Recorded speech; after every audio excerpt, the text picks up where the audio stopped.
Himanshu,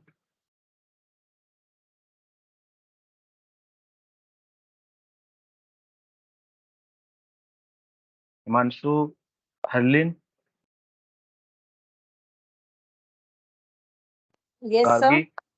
Yes, Harlin, please go ahead. Any one thing like from the whole study session which you think or believe that it will be highly beneficial on your day-to-day work.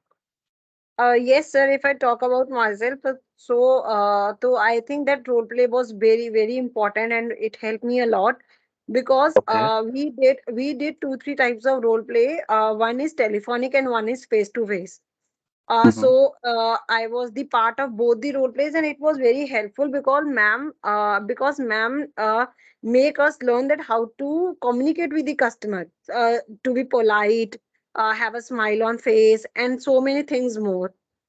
So Okay. with the process knowledge or with the product knowledge, it is very important to do the basic things with the customer. Sometimes customer do not understand what we are speaking, but customer like the way we are speaking. Yes. Great. Gargi, are you there? Yes, I'm there. Yeah. Please go ahead.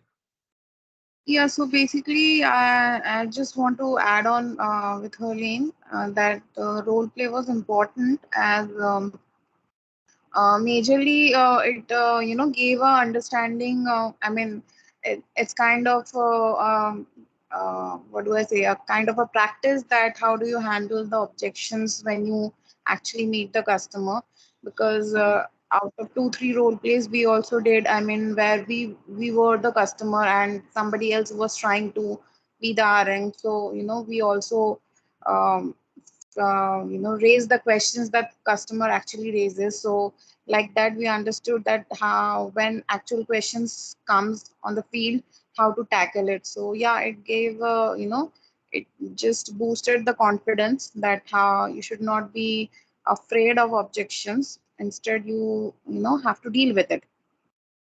Okay. Okay. Jayesh,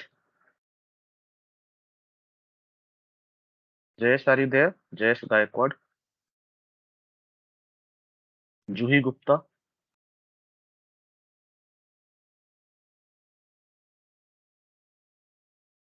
Gopal Dixit,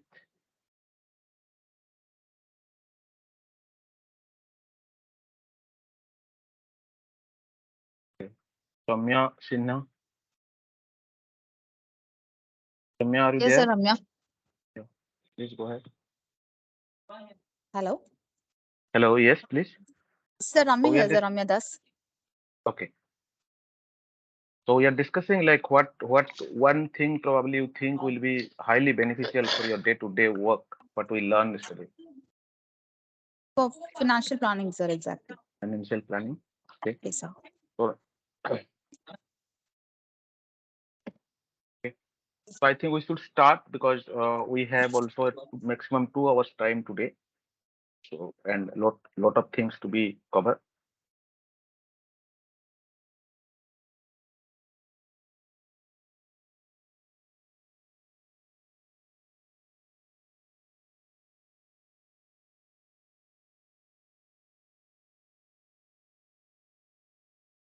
Let me share my screen. My screen is visible. Yes, sir. Yes, sir. We should. Okay. Great. Great. Great. No, sir. Arindam, I think you have to re-login because I think it's visible to everyone. I don't, everyone it can see the screen, right? Now visible, sir. Yes, sir. Now visible. Okay. Okay. So Yes, sir. there must be a technical slowdown on data connection. That's why it's coming late, Hello. little delayed. This is Jayesh here. Yeah. So yesterday we tried to learn few things, few basics on financial planning. We started with understanding what is the important need of financial planning. So we identified few of the reason or causes. For example, price rise is one of the major cause to do a financial planning. And while we were examining, we tried to understand savings, investment, the different complication and drawbacks, limitation on investment and savings. Then we decided, okay, so instead of doing savings or investment alone, let's move to do a comprehensive things. So as a whole, so that is financial planning. Then we talked about financial planning components, the process, the steps, then need analysis of insurance we discussed. Then we move to retirement planning. So retirement planning, we talked about why retirement planning is necessary. What are the different benefits of retirement planning? So those things we have discussed. And today we will be starting more of an understanding. Retirement is the basic concept of retirement is not since last few years, maybe decades, 10 years, 15 years, 20 years, one is working hard, putting in his career, developing money or generating money, putting more and more efforts into businesses. After that, a retirement plan is designed to take care of the below factors like inflation to help and lead a stress-free life post-retirement. So that is the primary objective. The factors like inflation, price rise that we talked about, rising medical cost. Then we talked about falling interest rate. So falling interest rate, you have to understand in a way. So over a period of time, if interest rate starts falling down, then your investment will start generating less income. So that's how, if you are planning early retirement, then probably it will be more beneficial.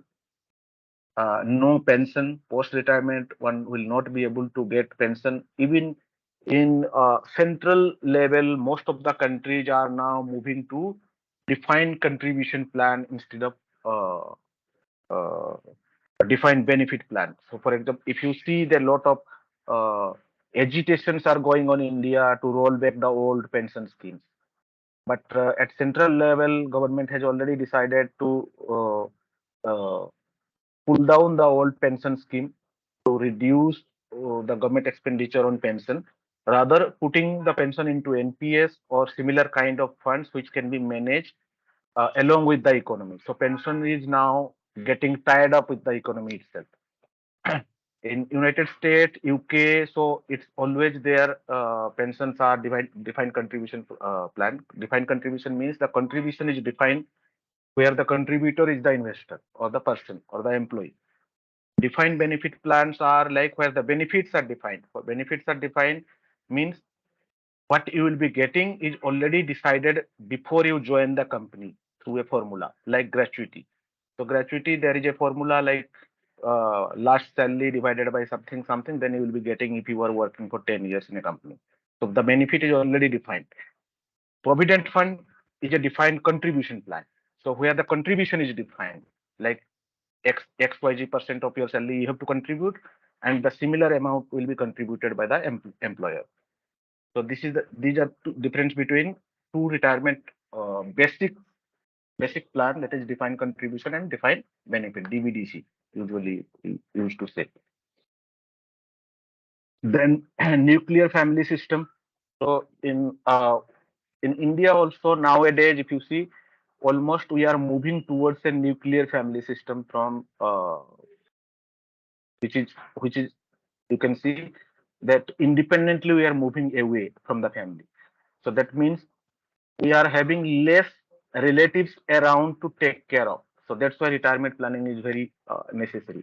Over a period of time, we are moving into an isolation family system. So relatives, people around to take care are very less available at the time of old age. Increased longevity. So this is a risk. In financial term, we call it as a longevity risk. So longevity means if one is living more than the expected years. For example, we are expecting average Indian life is between 65 years to 70 years. So within that, the person is dying. If a person is living more than 80 years, 100 years approximately, or 90 years up to 90 years, then there is a risk attached to it which called longevity risk. Means additional 10 years retirement plan is needed.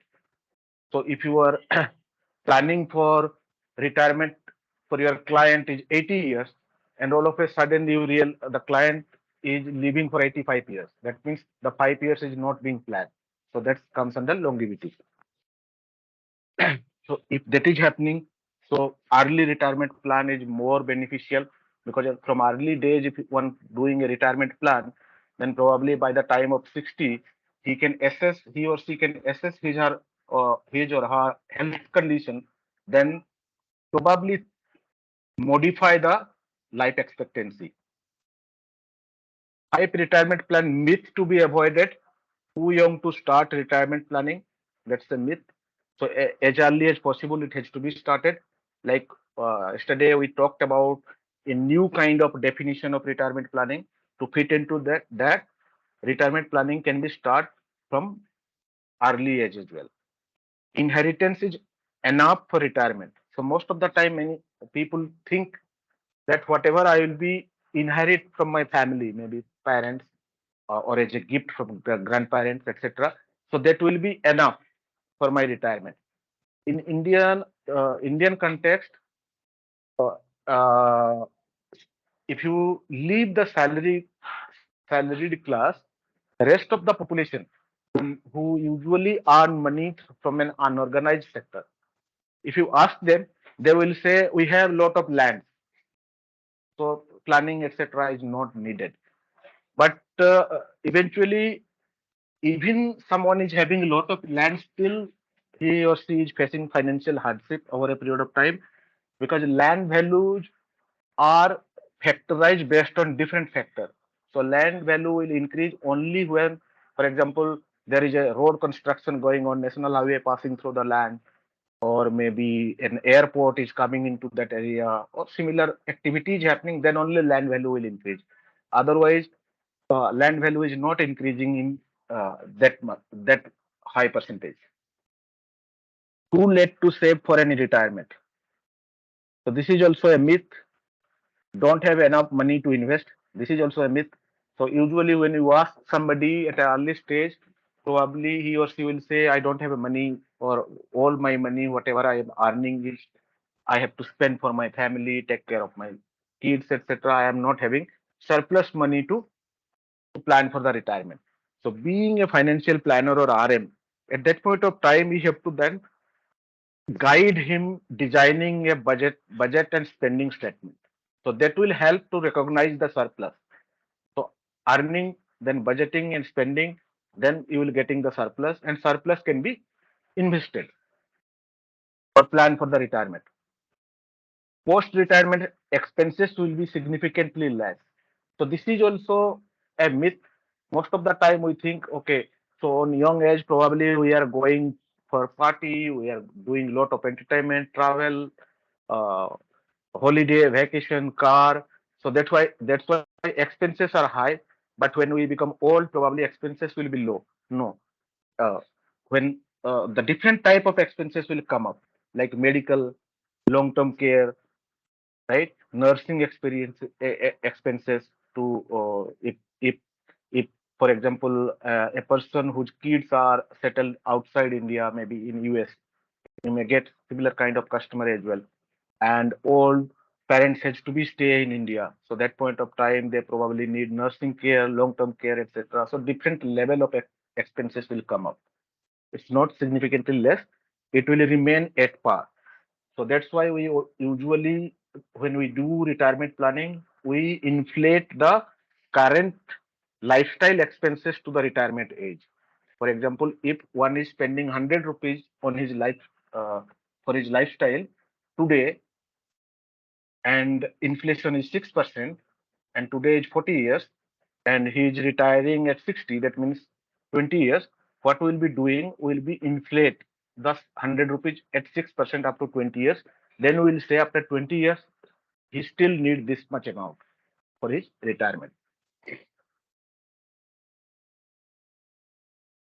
And if you see a statement by 2025, 2055, almost 40% of population in India will be becoming senior citizen. So now India is a youth driven country. So it's around 2023. So by next 20-25 years, the youth will become older and the old will become more older. So around 40% of our Indian population will be becoming senior citizen. So that means retirement planning is very much needed at this point of time for this youth who are driving the country at this point of time by contributing their efforts. So whatever they are earning now, they have to start saving or investing or doing a retirement plan as well. So this is the basic concept of retirement planning. Now, whatever the concept we will be learning through a case study. Okay. The first case study we have, you have downloaded the Excel sheet I have provided.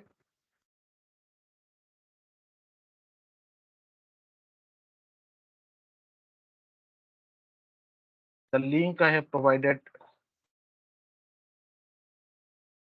today.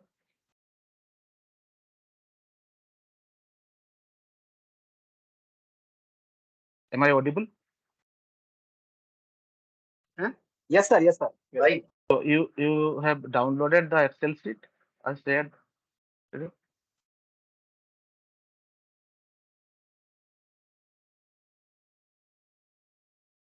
If not downloaded, please download the Excel sheet. On chat box I have given a link.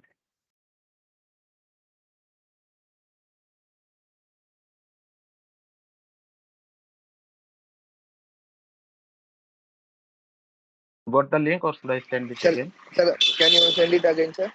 Yeah, I dropped it on chat box again. Please download that.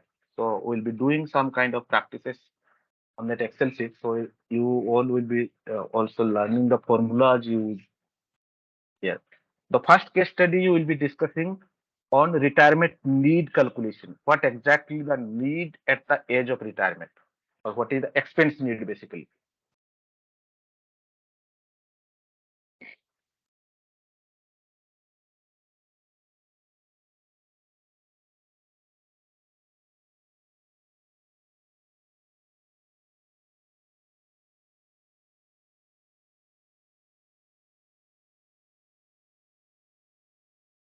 So you downloaded the Excel sheet.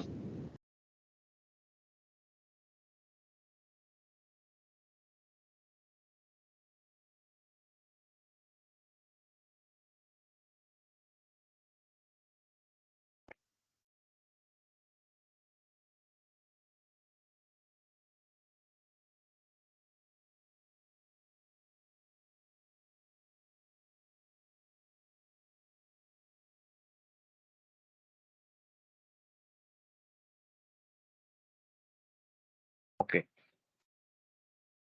So if you downloaded the Excel sheet, now read the case. So it's saying calculate what will Nissan's annual expenditure at the beginning of his first year of retirement, right? So what is the current age? Age is 29. 29 years. So retirement age is retiring at 60. 60. So how many years is there? 31. 31. So this minus this 31. So 31 years. Now next information given, current salary is 1,36,000. 36,000. So this information is irrelevant by the way for now.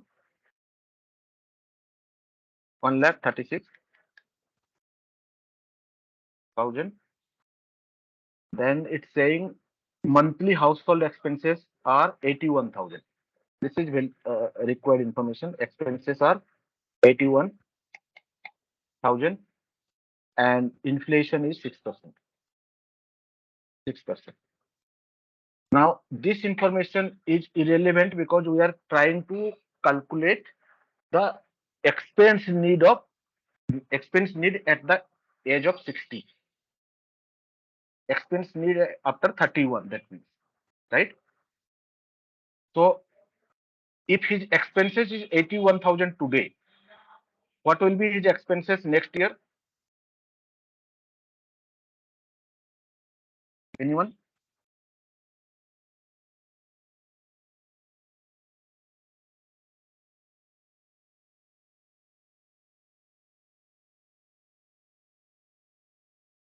What will be his expenses? 80. 85,860. How I calculated that? How I got that number? 6% of 81,000. 6% of 81,000, right? Then year 2, again,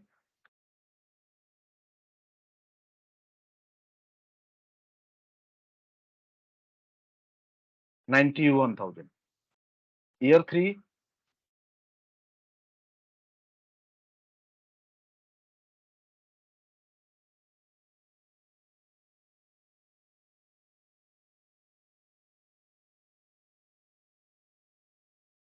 so year 3, 96,000. Year 4, his expenses will be 1 lakh something. So see, that means what I'm trying to say, every year his expenses is increasing by 6%. Now this increment will be happening till 31 years, right? So we are trying to identify what is the expense at 61 years, means at the time of retirement. So what we have to do, instead of calculate this by one, we'll be using a FV formula. So future value of 81,000 if it increase at 6% for 31 years. So what we have to do, future value FB, rate is 6%, right? NPER is 31, payment is 0, then PV is this into -1 because it's going out, then 0. So this is the expense actually. So 4,93,000 he need to maintain the same lifestyle what he is maintaining today, right? If he is retiring at 60 years of age and 6% is the inflation rate. Now coming back to our slide, if you see it's asking the retirement need calculation. So now we got to know that 4,93,000 is needed at age 60.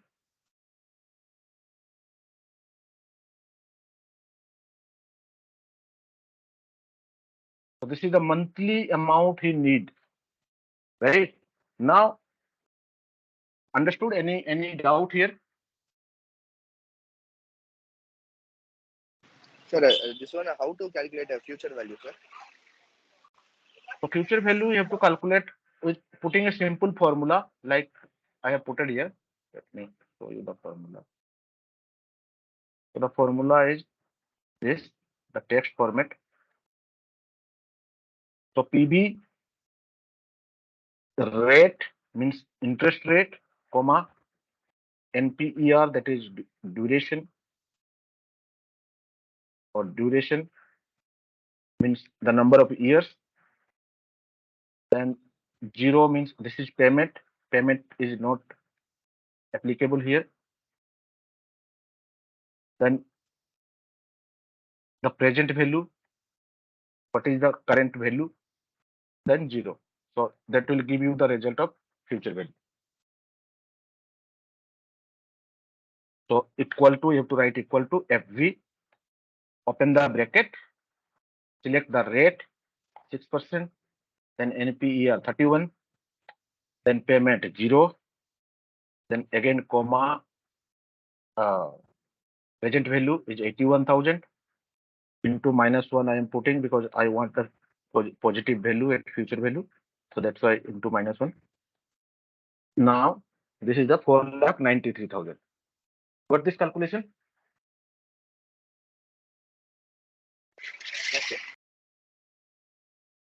Anyone is facing difficulties in this calculation on Excel? This you can calculate for any amount future value. So I will be giving this tool to you, all of you. So here the future value factor is already there, calculated. Future value, amortization, present value, functions, monthly compounding, car loan, mortgage. So these things are already there. This you can use wherever you want to. But here I am just uh, giving a brief understanding so that you can do it manually as well by yourself. So got the idea of future value calculation? So this is the amount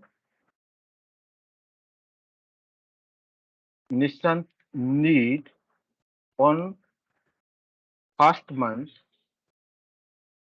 after his retirement. Right? This amount he need at the first month. Second month or it may increase. Second month it may increase. Fourth month it may increase. Fifth month it may increase. So if this is the amount monthly he needs at the first month of his retirement, what will be the yearly? This into 12, right? So 59 lakhs approximately annually he needs if his current expenses are 81,000. Got this calculation? To maintain the same lifestyle after retirement, he need around 59 lakhs every year. Then only he will be able to maintain the same lifestyle he is maintaining today if the inflation is 6%. Got it? Any doubt here? If no doubt, I will be moving to the number of year required this amount, like till his death.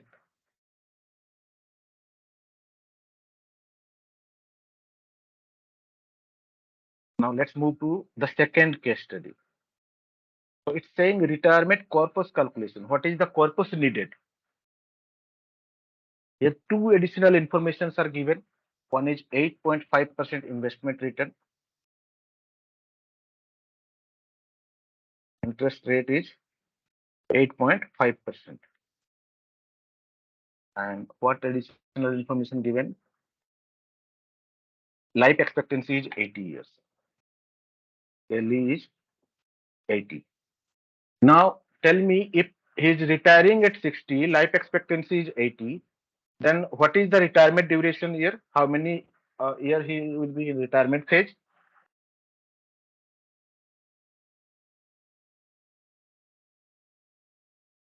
If somebody is dying at 80 years of age and retiring at 60, then the retirement phase will continue for 20 years, right? Yes, sir. Okay. So this amount he will be needing for 20 years, this annual amount.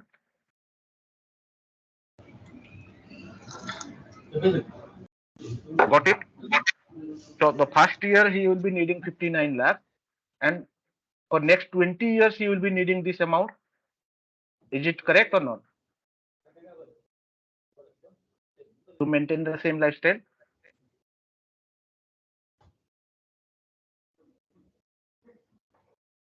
Anyone, like, are you with me?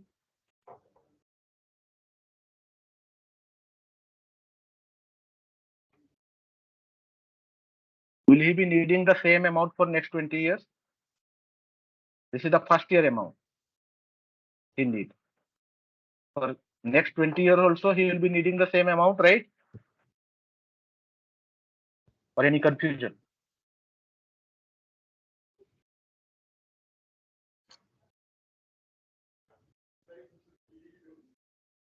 Please respond. Some of you please respond. सही है sir सही Sir, Yes, sir. Yes, sir. yes, right? So we Yes. we calculated that 81,000 today's monthly expense. Inflation is 6%. That means 4,93,000 will be the monthly expense at the age of 60. And if we multiply that at 12, then annual expense will be around 59 lakhs at the age of 60. Now we are saying that he will be living for 20 years. That means he will be needing this 59 lakhs for next 20 years. Now, do you think for this 20-year inflation will not work? Inflation will be still working?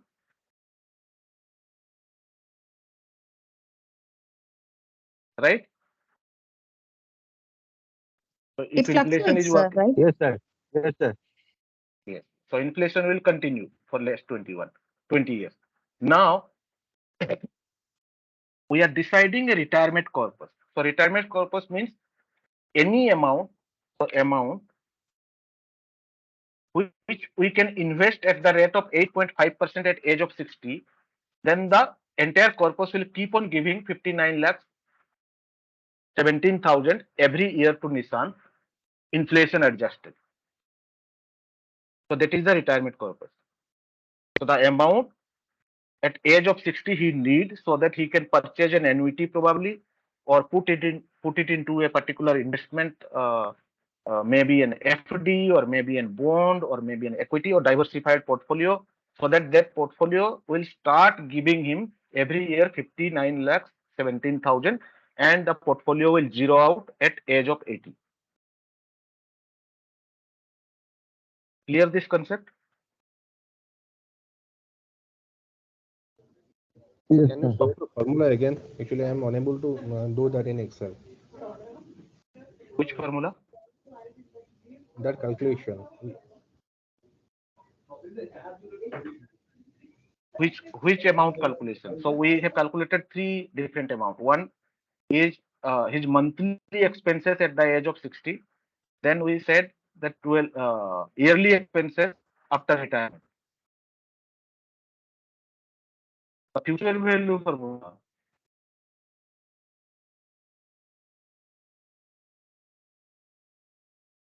Yes, sir. Okay. So the future value formula, as I said, you have to write FB,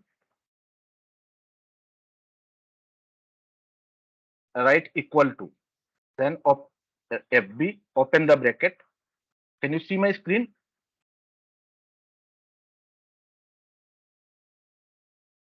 Open the bracket, then take the inflation, that is 6%.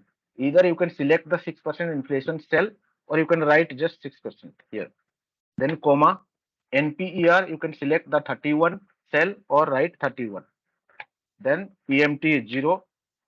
Then PV is 81,000 currently. You can write minus 81,000. Then 0. Close the bracket, enter. So 4,93,000. For this, now I think you'll be able to understand. Yes, sir. Right? Right, FB 6%, comma, year, comma, 0, comma, minus 81,000, comma, 0. So that gives me a future value of Then 81,000. bracket end. After Then 0. close the bracket. Yeah. Huh? Okay. Yes, sir. Okay. So now once I get this monthly expenses, I just multiplied with 12 to get the yearly expenses at retirement.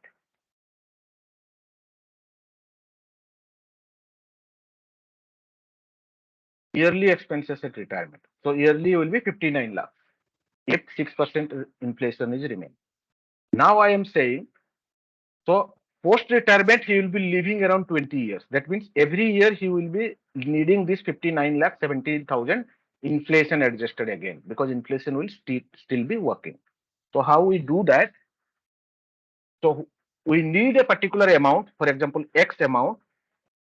This X amount can be invested at 8.5% interest rate, so that it will give me every year 59 lakh 17,000 for next 20 years inflation adjusted return. That means my 20 years retirement plan is completed. So I need this amount at age of 60 so that I can put that amount into a portfolio, or purchasing an annuity, or create a own diversified portfolio, so that every year it should give me 59. Every year I can withdraw 59 lakh 17,633 and spend on my retirement for next 20 years. And at the end of the 20 years, the portfolio will become 0. So there will be no investment in portfolio. So this amount I need now. So that is my retirement corpus. Correct? This concept clear? Yes, sir. Okay. So now, as we know that this time, this 20 years of period, the inflation will work, and investment interest also will work. Means my money will grow and the purchasing power will reduce. So what I have to take? I have to take the real rate of return, RRR, to calculate this amount. So real rate of return, what is real rate of return? 1 plus interest rate divided by 1 plus inflation minus 1 into 100, right? So 1.085 equal to 1.085 divided by 1.06. This minus 1, this into 100. So 2.35% will be my real rate of return. Now what I will be doing, this is my present value, for example, payment at 2.35%. If I receive this payment every year for next 20 years, what will be my present value? So that I have to calculate. How I will be calculating? X amount equal to PV. That means a series of cash flow. So 2.35%. Let me write it down. 2.35% is my real rate of return. 35. Now I have to calculate the present value, PV. PV rate is this. NPER is 20 for 20 years. Now it's coming the payment. So what the payment I need? Payment I need 59,17,633, which should increase at the real rate of return every year. Payment, then future value is 0, means I want my portfolio to be 0 at the age of 80. So I don't want to leave any corpus or for charity, etc. So this is coming as minus because I have to invest this. It will go to a portfolio. That means 9 crore 35 lakh 71,650 rupees I need at the age of 60 to maintain my current lifestyle if my current expenses is 81,000. Got this concept completely clear? 9 crore rupees I will be needing at the age of 60 to maintain my current lifestyle for till the age of 80. So this is my corpus. Now coming back to the case study, corpus calculation we understood. Now next thing what we'll be understanding what is the investment or savings I need to do from today so that I can build this corpus. What additional information I got? Here the interest rate I have kept 8.5% because retirement, at the time of retirement, I will not be able to put the money into an aggressive investment portfolio like completely equity. So that's why I kept the average return is 8.5%. But prior to retirement means from the age of 29 to 60 means this 31 years, probably pre-retirement interest, additional information that is 12%. On an average, I can generate 12%. I can take some risk as well at this point of time. So I'm saying 12%. Additional information, what else? This is the only additional information. Now what I have to calculate, what I'm saying, at the age of 60, if I need this amount, what is the amount I have to save at the rate of 12% from today so that I can reach this particular number. So this is the future value at age of 60 after 31 years. So what I have to calculate? I have to calculate the payment every year. So you have to write the formula of payment. PMT rate, NPER is 31 year, PV is 0, present value nothing, future value is this, comma 0. Now if I deposit this much of amount every year, start depositing at 12%, then only I will be able to generate that corpus at retirement. And then only I will be able to maintain my current lifestyle after retirement. So all three concepts clear? Any doubt? The first concept we learn the need, the amount an individual probably required at the time of retirement. Then second concept we learn what should be the corpus at that age. Third concept we learn what is the savings or investment need yearly to achieve that corpus. Clear? Of this will help you. Is it helpful? Yes, sir. Yes, sir. So this amount you have to now tell the customer, sir, from for next 31 years, we have to design a plan so that whatever your expense, after that you have to deposit at least 3,44,000 rupees you have to invest. Then only you will be able to maintain the similar kind of retirement corpus or similar kind of lifestyle at the time of retirement. Or if he's saying, if the customer says, okay, my current expenditure is 81,000. Now, after retirement, I don't think a particular expenses will not be there. For example, particular expenses mean tuition fee for kids probably will not be there. So you can minus that from 81,000. This is I have given a raw calculation. So you can minus that tuition fee or probably the term insurance premiums what he is paying at this point of time for daughter's marriage or child education, etc. Those things can also be minus. Okay, so any new expense if coming up, so that also added. For example, currently he is staying a company provided resident. Post retirement, he have to take his own resident or own house or rental house. So that expenses can be added. So you have to reach the first monthly expenses today, then inflate that monthly expenses to the age of retirement. After that, create a calculate the present value of the corpus for till life expectancy. Then decide what is the payment needed every year to reach that corpus.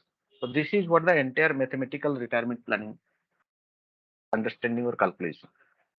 So you, when you go out from the session, try to do some of this calculation with the real customer profile so that you will get to know where the gap is. Right? Now, everyone downloaded that Excel sheet?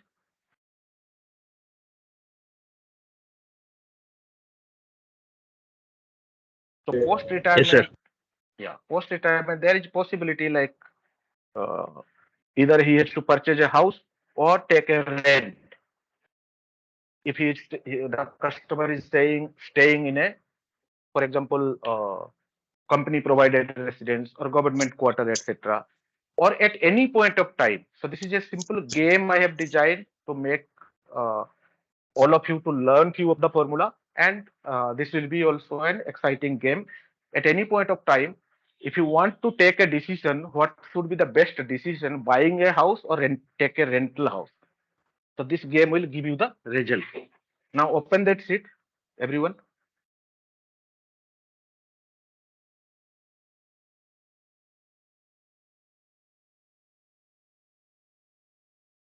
Everyone have opened that sheet.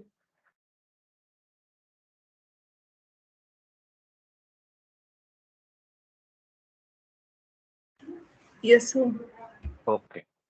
Now see, my screen is visible, right? Yes, sir. Yes, sir. Yes, sir. Guys, I want every RM to participate in the discussion. These are very important concepts which you will be using primarily to help customers decide which products they want to buy in terms of investments. So it's important that you ask all your questions here in these this thing. Yes. Do I have a raise of hands here for everyone? Give me a raise of hands, please. Everyone, all the RMs. Yeah, thank you, Preeti. Thank you, Sayali, Apurva, good. Shekhar, excellent. Yes, guys. Nisar, Girish, Santosh, Praveen, Juhi, Manshu, Vijay Lakshmi. Good. Excellent, guys. Okay. Yes, Anshu, carry on, please. Yes, yes. So now, if you see my screen, I have highlighted a section that is from column F and E till row number 11. So from row number 2 to row number 11 in column E and F. So this is the assumption section. So this is very much crucial for any of the financial planning decision, be it retirement planning, be it investment planning, be it tax planning, be it insurance planning. So this section has to be filled very carefully or understood very carefully. So this is the assumption. So assumption, first of all, usually a person take loan, home loan. So for how many years is an individual used to take the loan? 15 to 20 years, 25 years, 30 years, right? So let's assume here 15 years or 20 years you can write. So these things you can feel by yourself. So let's continue with the 15 years example. 15 years. Anshu, Tax just take benefit. them through the concept of the, in terms of the tax benefit. Some of them may not be familiar with it. So,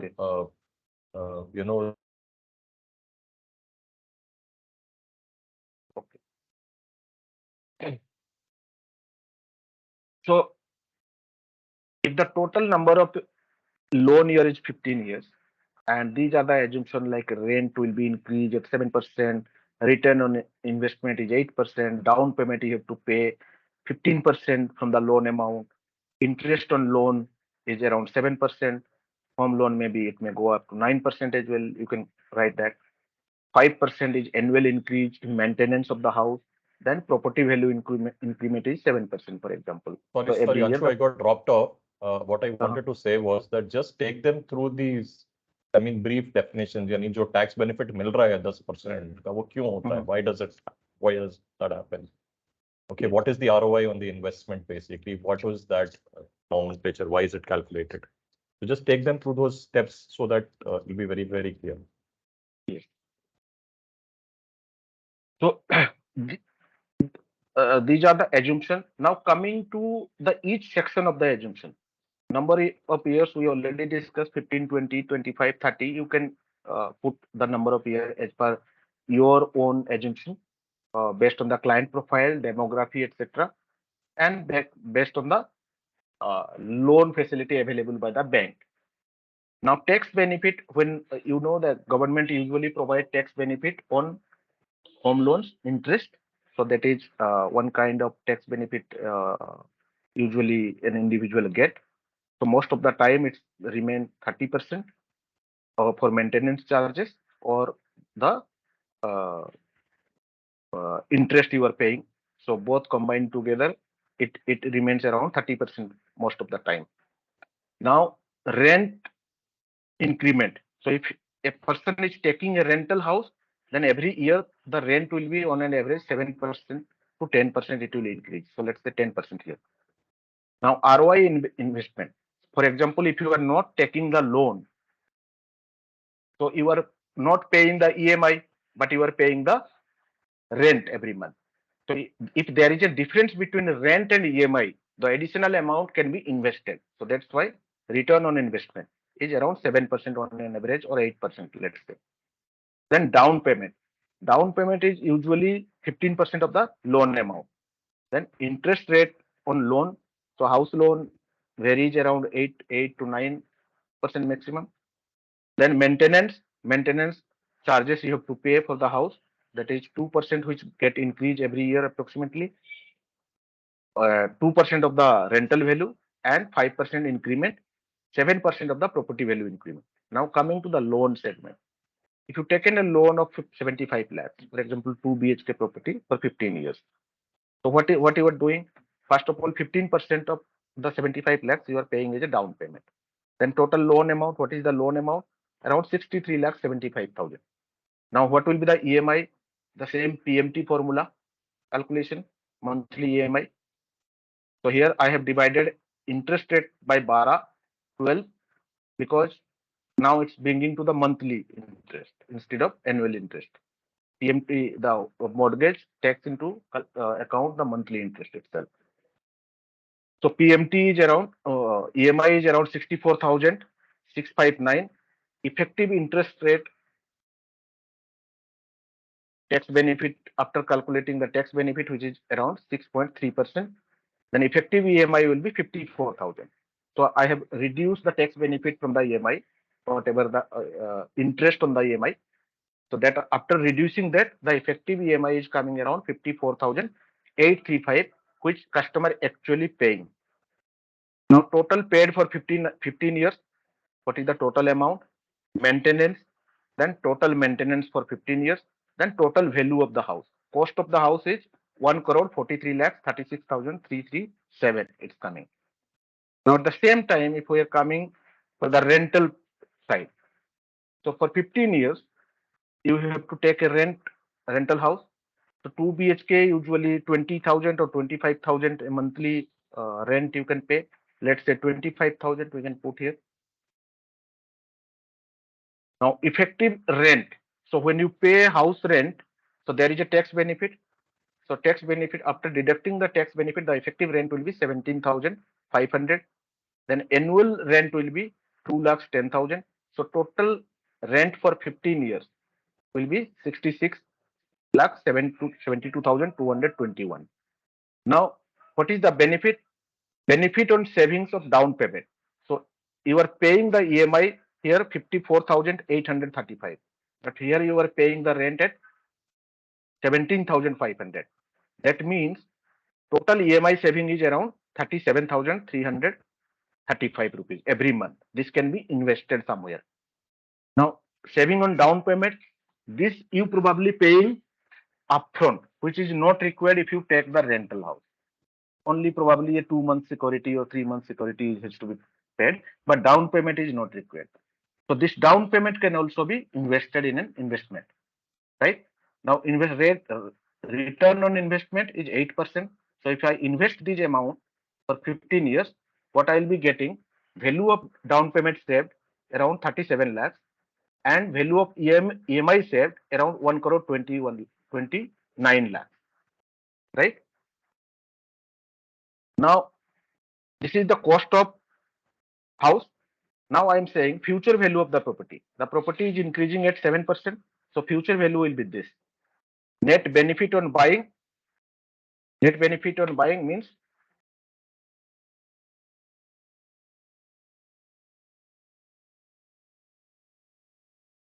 this minus 75 lakhs. What the purchase price? So what is coming around 63 lakhs 56,400. And net benefit on renting, which is coming around 99 lakhs 67,258. So what is the total benefit on renting? 36 lakhs 10,858. So if this is the scenario, renting a house is wise decision. Now let's twist the scenario a little. For example, house loan, interest on loan, it's increased up to 15%. Then also renting is a scenario. So tax benefit reduced to 10%, for example. Then also renting is a scenario. Now let's see, you are not getting a 10%, 8% interest rate on your investment, 6%. So then it will be changing a little, or maybe 3%.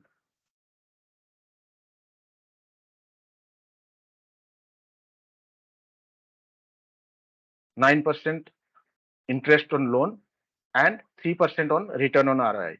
At that point of time, probably buying a house will be more beneficial.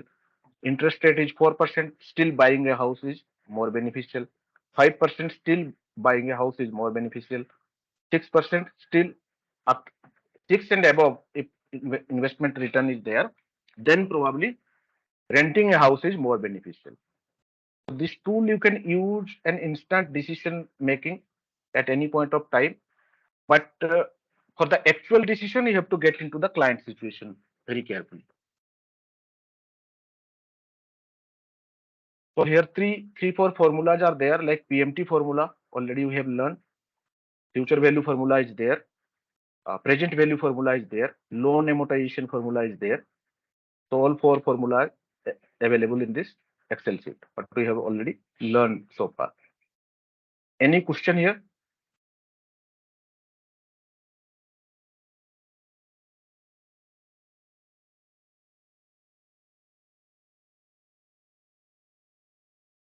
No, sir. Any questions so far?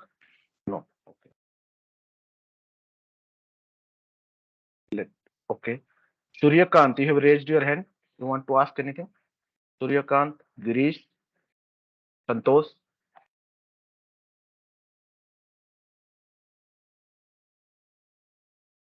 Santosh, you want to ask something? No, sir, no. So now let's move to the next understanding of next concept. So that is tax planning. So once we understood the retirement concept, we understood the insurance concept, insurance planning, then we are moving to the tax planning.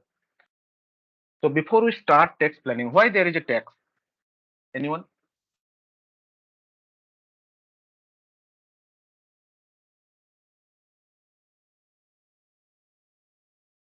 Why there is a tax? There is a famous saying, everything is changing or everything is uncertain except death and tax. So rest everything is changing. However, death and tax, these two things will be remain. So what do you think? Why there is a tax? You are, for example, a customer or me, you, everyone, we are working hard, and at the end of the year, somebody is coming and asking 10% out of me, out of that. Why?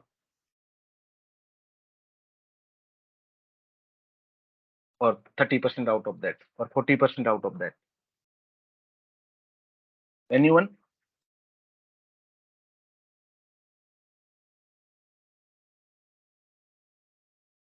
Or should I ask by name? The question, sir. They're asking for the I'm ROI, asking right, why sir? there is a tax.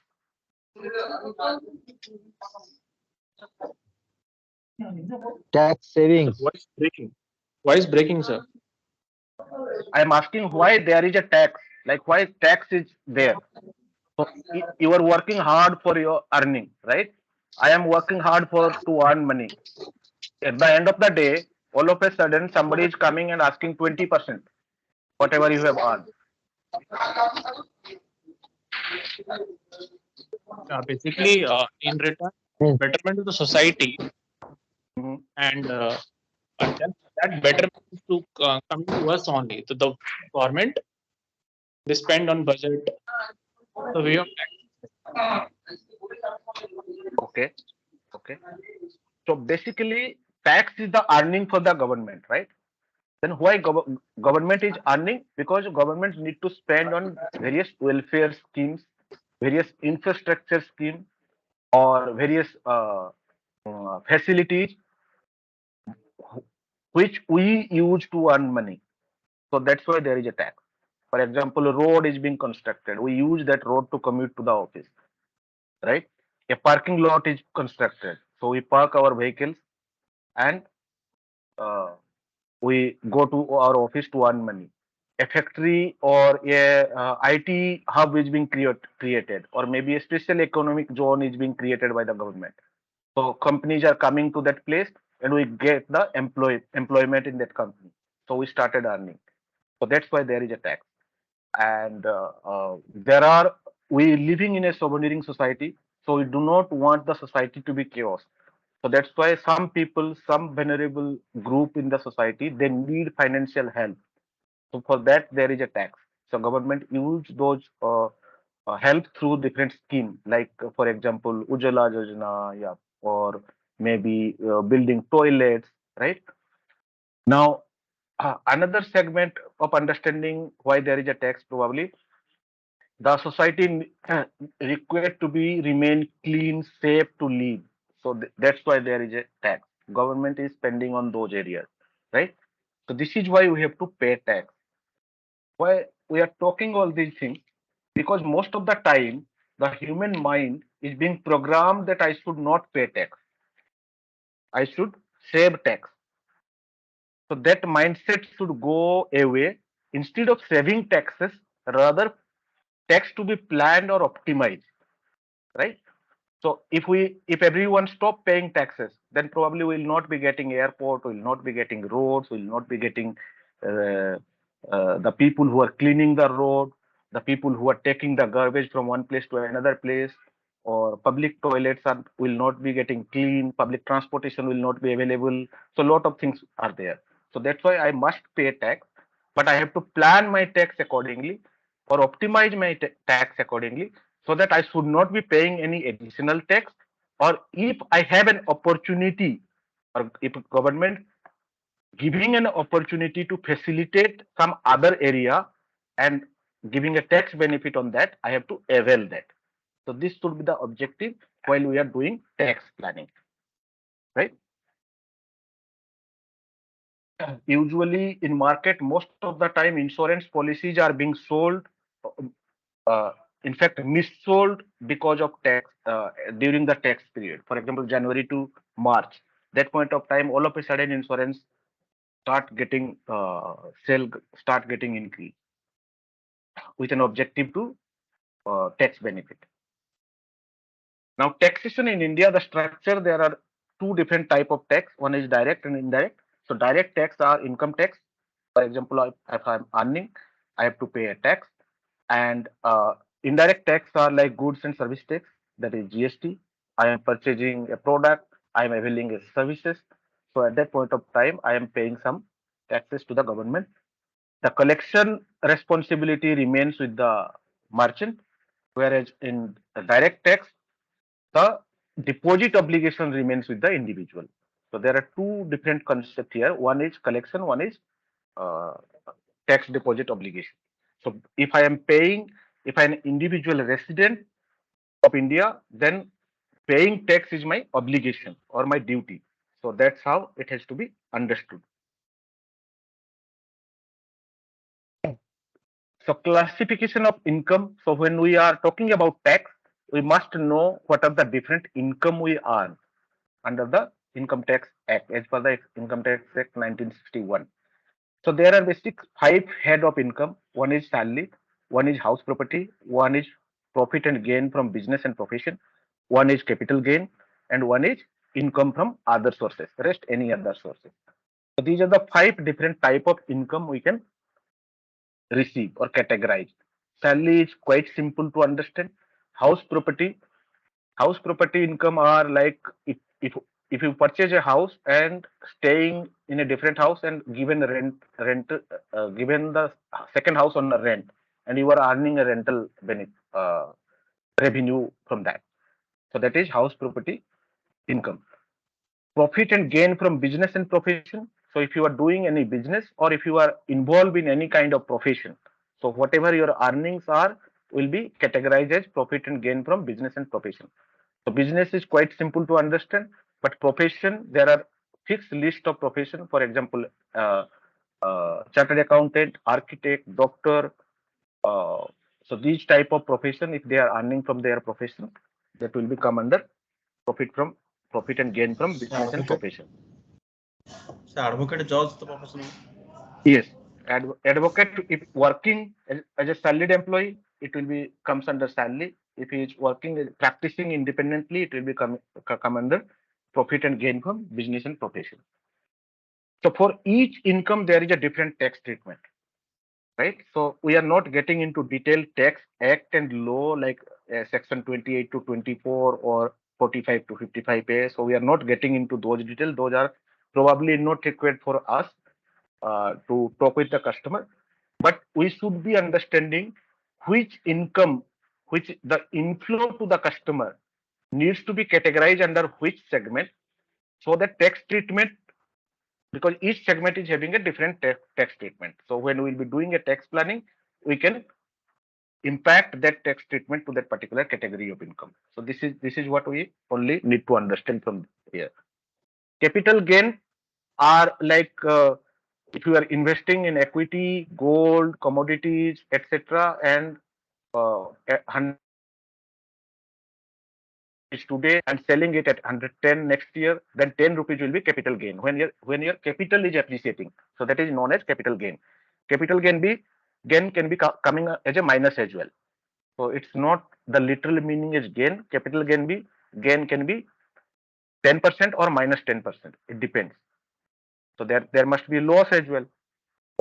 You purchase a house, next year you have to sell it, and the house property price being reduced. So you incurred a loss on that. So that will be the minus capital gain. Income from other sources, apart from these, if any income which is not fall under these four category: salary, house property, profit and gain from business and profession, capital gain. So rest all other income will come under income from other sources. Now coming to the business and profession, it's saying profit and gain from business and profession. Here also the profit and gain can come as a minus as well. So if you are into a business, there is possibility there will be a minus profit as well or minus gain at the end of the year. So the minus number can be offsetted over a period of time. So these are the 5 different type of income. Now coming to the top area of this slide. So before we understand the income segment, we also need to identify whether that person is actually taxable in India or not. So that is one thing one need to understand. Most of your customer probably are taxed in India. That's depend on their availability or staying in India. So resident under Tax Act says that you may be born in India, you have a passport in India, Indian passport, and you are resident of India legally. But if you are not staying in India for a particular duration, for example, 180 days in a year, in a financial year, then probably you will be treated as an NRI or non-resident of India. So your tax treatment will be different. So under tax law, the resident status will be decided based on the availability in India for that particular financial year.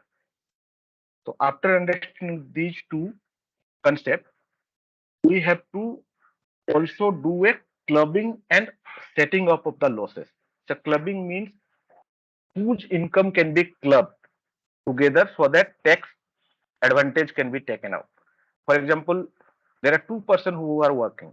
One is businessman and wife is also working in some kind of handicrafts, etc. So at that point of time, both income can be clubbed together and needs to be done tax plan in a way so that maximum benefit can be taken from the tax advantage given by the government.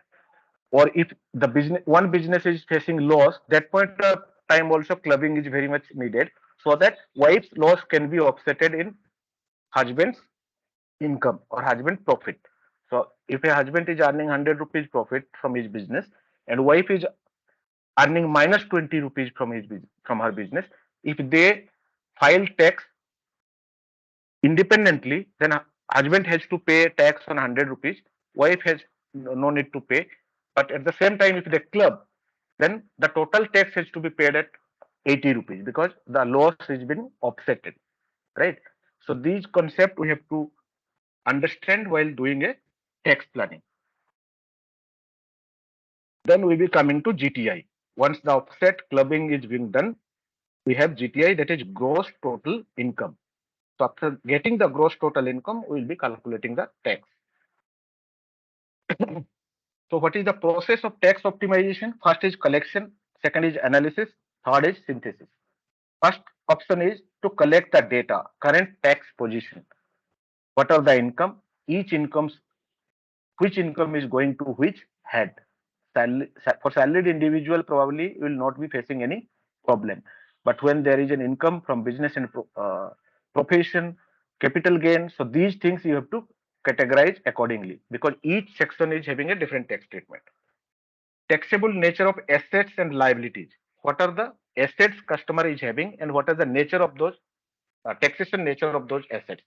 For example, equity, there will be different taxation natures. House property income, there is a different tax nature. So I am not getting into the nature of the tax, the percentage, because this percentage keep on changing on every budget. For that, the budget has to be reviewed. Though I have the latest budget review after next 1 or 2 slides, but those percentage keep on changing. You have to understand this concept. The third data probably you have to collect is tax structure. How the current tax structure of that particular client. He is into a new regime, old regime, which will be beneficial. That analysis you have to do. Though I'll be discussing that what regime should be beneficial for which customer. Then current, deferred, and future tax liabilities. So what is the current tax liabilities if any pending tax are there? Deferred tax liabilities, any tax he has to pay in a future date or any future liability. Relevant parties to the tax situation, who are the parties involved into the tax situation. So that information we require, because to claim tax benefit, we probably need some documents as well. For example, if there is a tax benefit on insurance, then the premium paying receipts are needed after a certain amount, probably. House rent receipts are needed. So we also need the who are the parties involved into the tax situation of the customer. Then attitudes. Like attitudes usually, uh, most of the time customers is having an attitude that I should save the tax. So anyone who go to the customer, convince him that this product will save this much of tax, probably customer will purchase or get into that product. But you as an Axis RM, probably now onwards, you have to convince the customer, instead of tax saving mentality, let's do a tax planning by understanding your tax situation. And believe me, when you get into a tax planning mode, many of your product will be fit into that plan.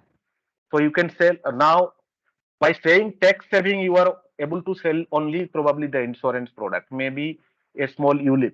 But when you get into the tax planning mode, you probably will be able to sell more product, maybe mutual fund, FD, insurance. So many products will come into picture. So that's why tax planning is very important. Then analysis. Analysis, what are the information you have collected? You have to analyze them. Existing and potential tax strategies. What is the current tax strategy the customer is following, and what are the alternate strategy you can develop for him, and which will be the beneficial. Then financial impact on tax planning alternatives. Develop the strategy, evaluate it, optimize, prioritize action, and implement. So that's the entire process of tax planning. Now, for calculation steps are like, first step to be determine the residential status, second step to classification of income under different heads, third step, exclusion of income not chargeable to tax.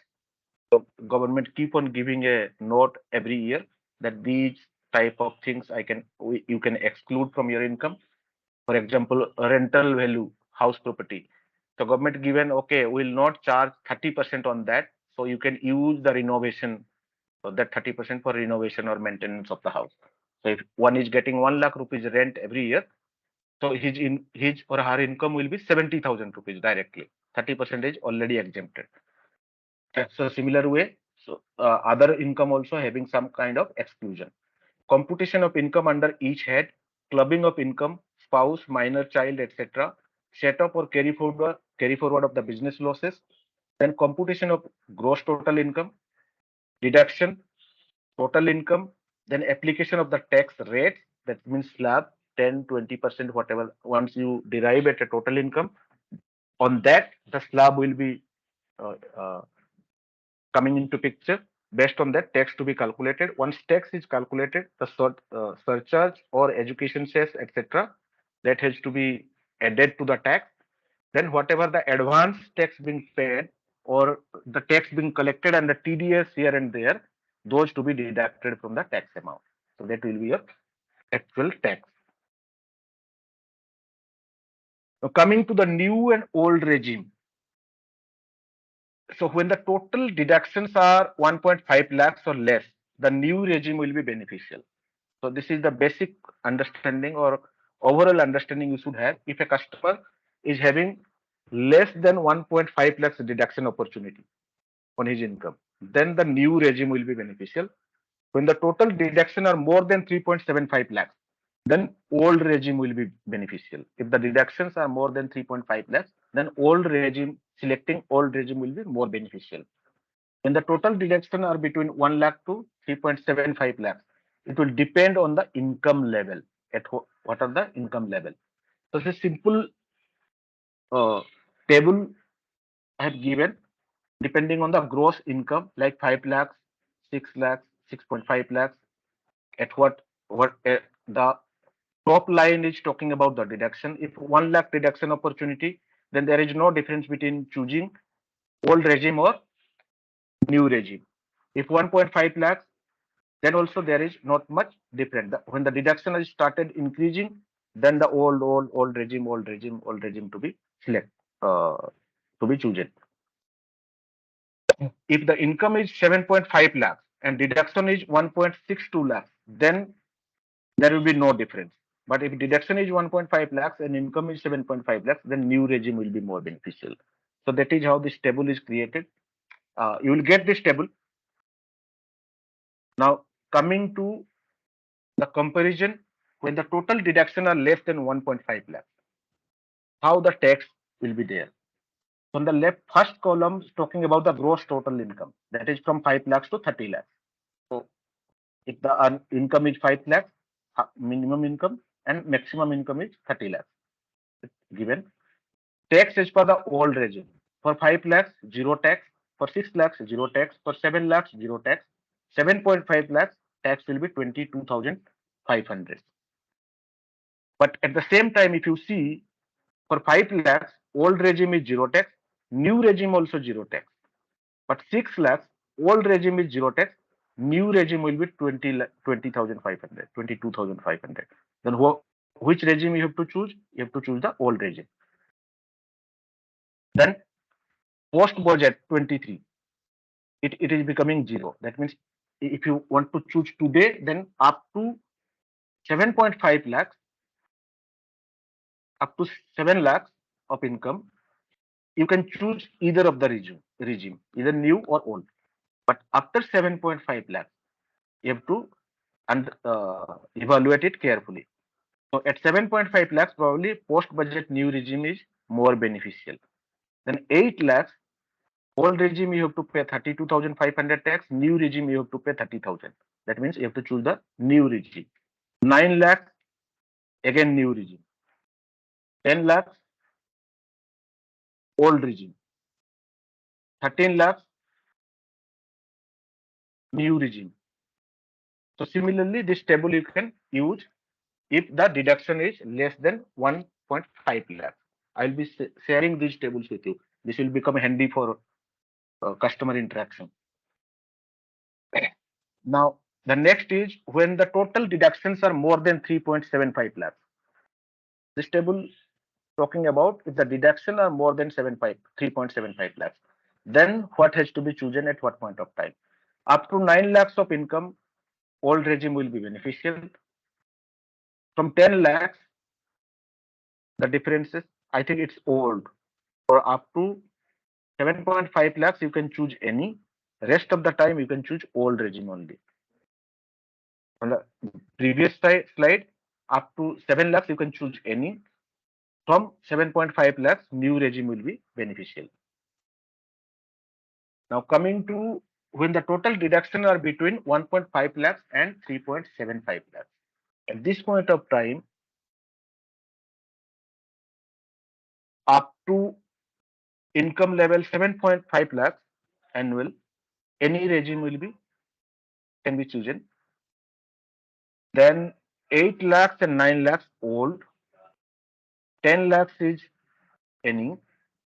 From 13 lakhs, it will be new regime. Because the standard deduction and ATC, ATD deduction keeps on changing depending on the income level. So that's why. And these number will be varying. So next year, probably these numbers will change.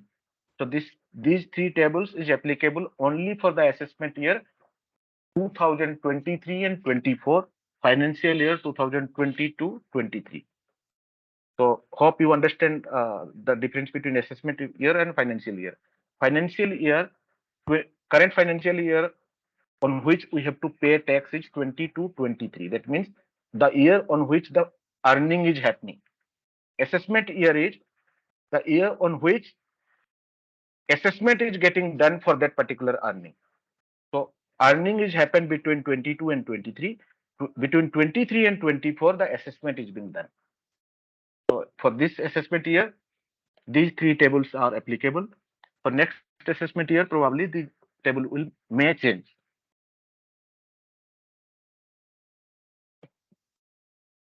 Now coming to deduction under chapter VIA and product suggestion.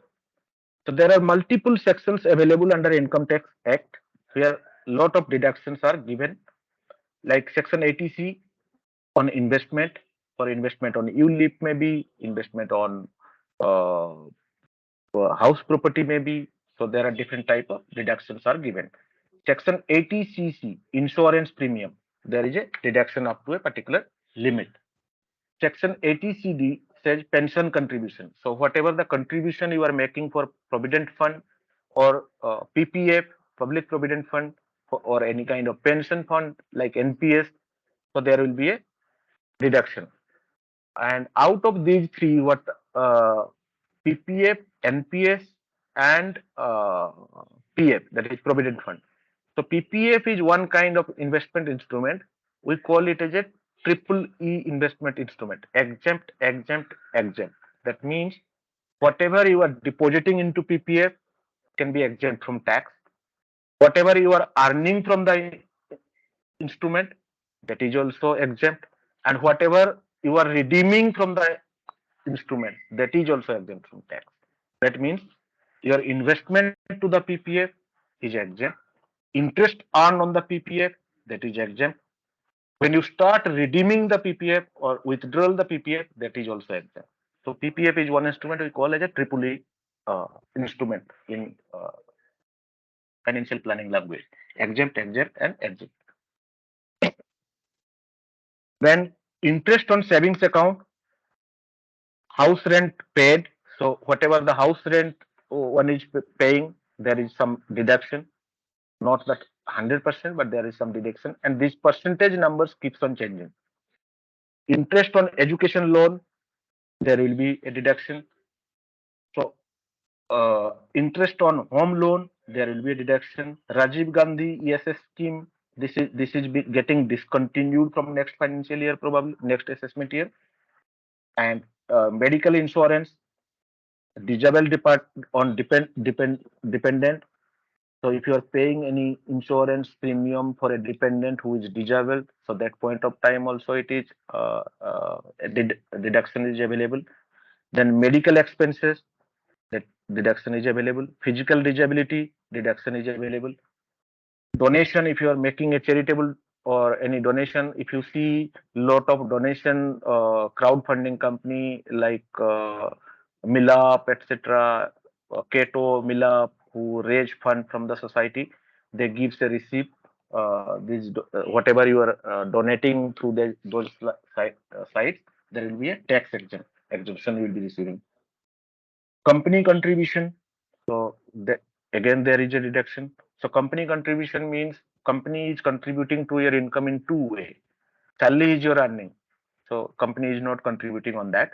Company is contributing by paying similar percentage of PF amount to your PF account, provident fund, and giving you a gratuity.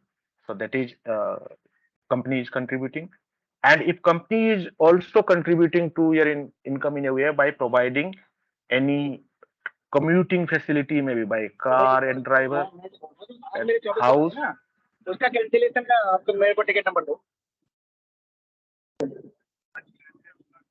Please mute. Then contribution to political parties. So if you are donating any amount to any political parties, so you will be getting a reduction on that. The royalty of a patent. So there is a deduction. So in a royalty comes into picture in three scenario. One, if you have patent something and somebody is using and paying you the royalty, that is one scenario. Another scenario is you have written a book, created a movie or art or a web series, and somebody is selling it on your behalf and you are getting royalty out of that. So that is also royalty. And interest income. So whatever the interest income you are earning, specifically on government bonds, etc. So the government want people to invest on those bonds. So that's why there are some deduction given. So when you understand all these deduction, then probably you can map the product according to the deduction. Now, tax saving instrument under ATC, there are three segment of tax saving instrument available under ATC. One is market linked, one is fixed income, and others. So market linked are ELSS and ULIP. Tax benefits are there. Fixed income, PPF, NSC, intra-bond, tax saving FDs, senior citizen savings scheme, employee provident fund, NABARD bonds. So these are the fixed income securities or investment where you can map your product and tax benefits are available. Others, life insurance premium, repayment of house loan, or children's tuition fee. So majorly these elements you can get on any customer, unless until there is any unique feature of the customer profile. Almost you will be getting these type of tax features on each and every customer. If the customer is into business, probably employment provident fund will not be there. Otherwise, all type of products can be mapped to that. Now, coming to an individual activity. So, let me give you another Excel sheet.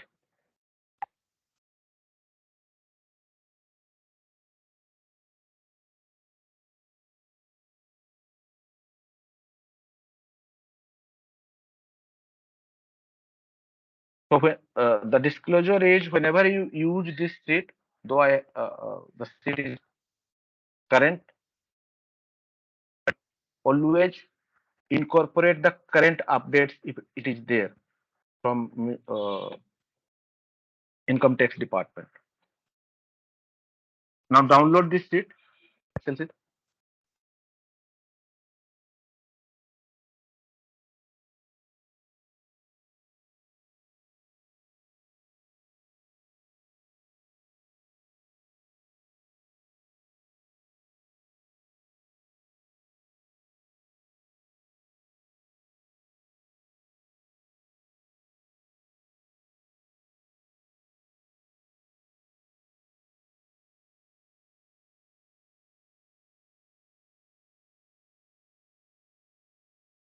Downloaded the Excel sheet.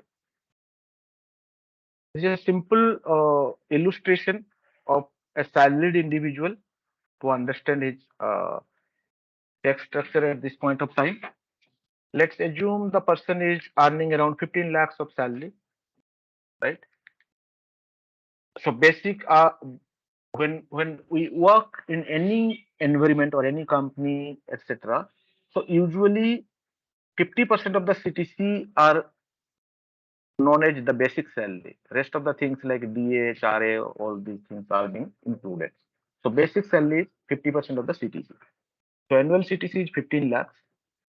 So 7 lakhs 50,000 will be the basics. From there is an exemption. 12%, most of the time 12% the PF contribution. So if you minus that, gross salary is 14 lakhs 10,000. Now once you reach to the gross salary level, so there are exemption under section 10. So HRA rule based approximately 25% being exempted. So that's coming under 3,75,000.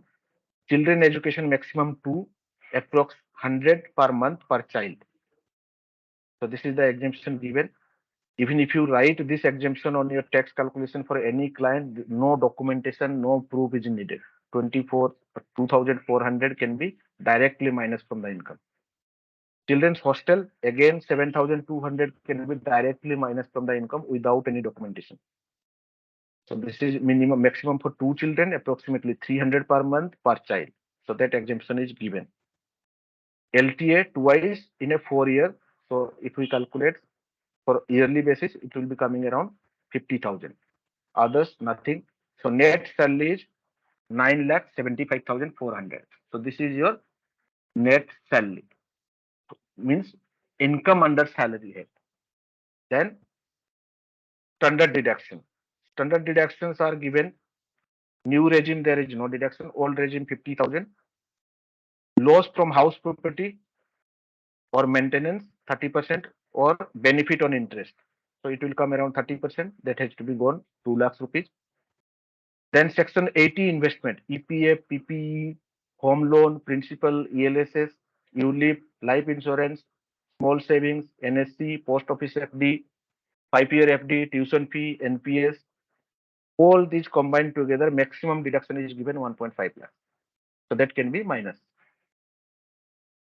Then 80 CCD, additional 50,000 for NPS benefit also given. Then NPS Anshu employers. sir. Yes. Sorry to interrupt sir, कृपा लिया sir अब मुझे एक कौन को attend करना है अपने यहाँ के ब्रांच का RORM का रिव्यू का कौन को है तो मुझे वहां से इनवाइट आ रहा है मैं लीव कर सकता हूँ sir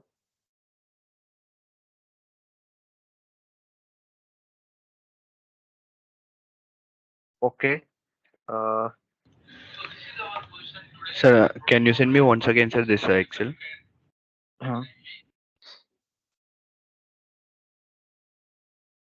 So, Prabhu, you said you want this Excel or what? Yes, sir. Yes, sir. I want this, sir, again.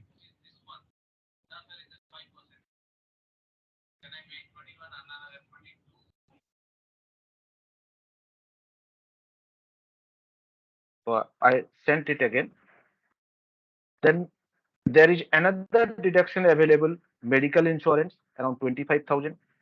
Another deduction available, education loan interest on interest on education loan, which is around 50,000. Additional 50,000 on interest of home loan, that is also given.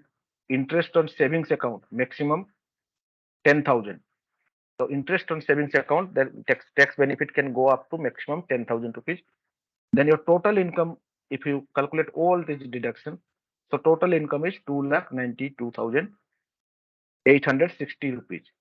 Now basic exempt limit 2.5 lakhs, tax on 42,000 something, 10% surcharge, rebate 12,500.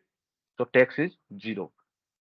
So that means even if one earning 15 lakhs in a year, then also he can, if he plan or optimize the tax accordingly, then he will be paying 0 tax. And I am using the term always tax optimization instead of tax saving. So tax savings can lead to a mis-selling of the product. Optimization will be leads to a mapping of all product into the tax planning. So if you see, all the products are mapped here: insurance, PPF, investment, home loan, savings account. So all the products are mapped here. Medical insurance, right? So always think on that way and try to optimize accordingly. If income become 20 lakhs, then probably the tax will be around 35,000. Or some more additional components will come into picture there.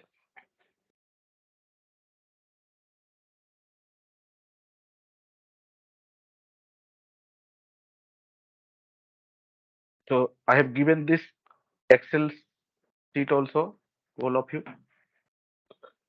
Now coming to investment planning, that is understanding the investment portfolio. Now when we say investment portfolio, or any portfolio, what do we mean by that? What is portfolio, by the way? Anyone? Total basket of investment. Yeah, basket of investment. So a portfolio can be investment portfolio, a portfolio can be a portfolio of fruits.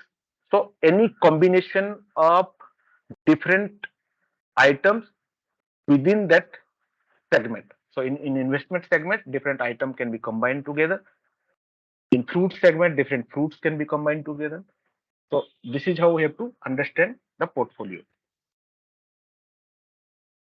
So once an ancient saying in finance, uh, between financial professionals, that we say, don't put all your eggs in one basket. Why? What is the meaning of this proverb or phrase? What we understand out of this phrase?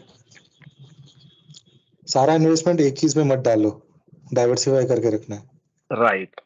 So basically, when we are coming from the market, from the daily market, earlier day when villagers used to go to the daily market, they purchase eggs. If they keep all the eggs in one basket, if one basket is fall down, all eggs will be brushed out. So he will not be able to use any of the eggs. So that's why it's being saying, don't keep all eggs in one basket, keep it in different places, so that one basket is falling down, then another egg you can use. Similarly, in investment segment, diversification, a tool or techniques used to put the eggs into different baskets. So when we are talking about basket, that means the investment segment or investment instrument segment, like equity, debt, real estate, gold, commodities, bonds, crude oil, alternate investment, or philanthropic, collectibles. So all these are investment instrument, different segments. So we have to plan the portfolio accordingly, putting some money on each of the segments, so that if one segment is not performing well, or if one plan is not working, the another plan will work. So that's why diversification is a techniques or tools used to design or develop a portfolio.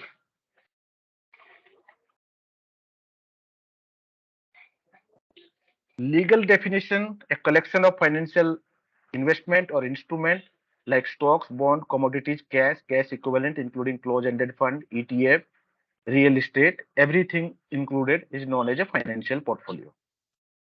And asset allocation through diversification techniques is like a balanced thali. For example, if you purchase a thali in a restaurant, it gives chapati, rice, dal, curry, salad, everything comes instead of a la carte. So when you get a la carte menu, probably you have to order chapati differently and rice separately, curry separately. But in a thali, you get everything together. So that is how the asset allocation concepts to be implemented by using the diversification tool to create a balanced portfolio or balanced thali of investment. Steps in building an investment portfolio. So there are different steps involved. Establish your investment profile first. First of all, investment profile to be established, like high risk, low risk, moderate risk, right? So these are the risk profile that we'll be discussing after 2-3 slides maybe. So once the risk profile is being investment profile is being decided, determine the objective of the portfolio, why this portfolio is being getting created. So objectives are like capital appreciation, income earning, corpus building. For example, a portfolio you are creating for retirement planning. So corpus building will be the objective. For example, if you are creating a portfolio for daughter's marriage, then capital appreciation will be the primary objective. So within short span of time, you have to appreciate the capital from 10 lakhs to 35 lakhs maybe.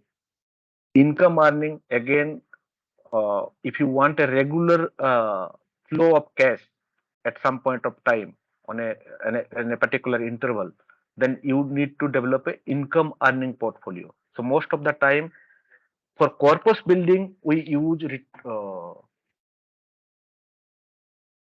investment portfolio, and then after building the corpus or after achieving the corpus, we transfer that corpus to a income earning portfolio, so that corpus will start giving me every year a retirement expense value that we calculated like 15 lakh something, which we got in the previous calculation.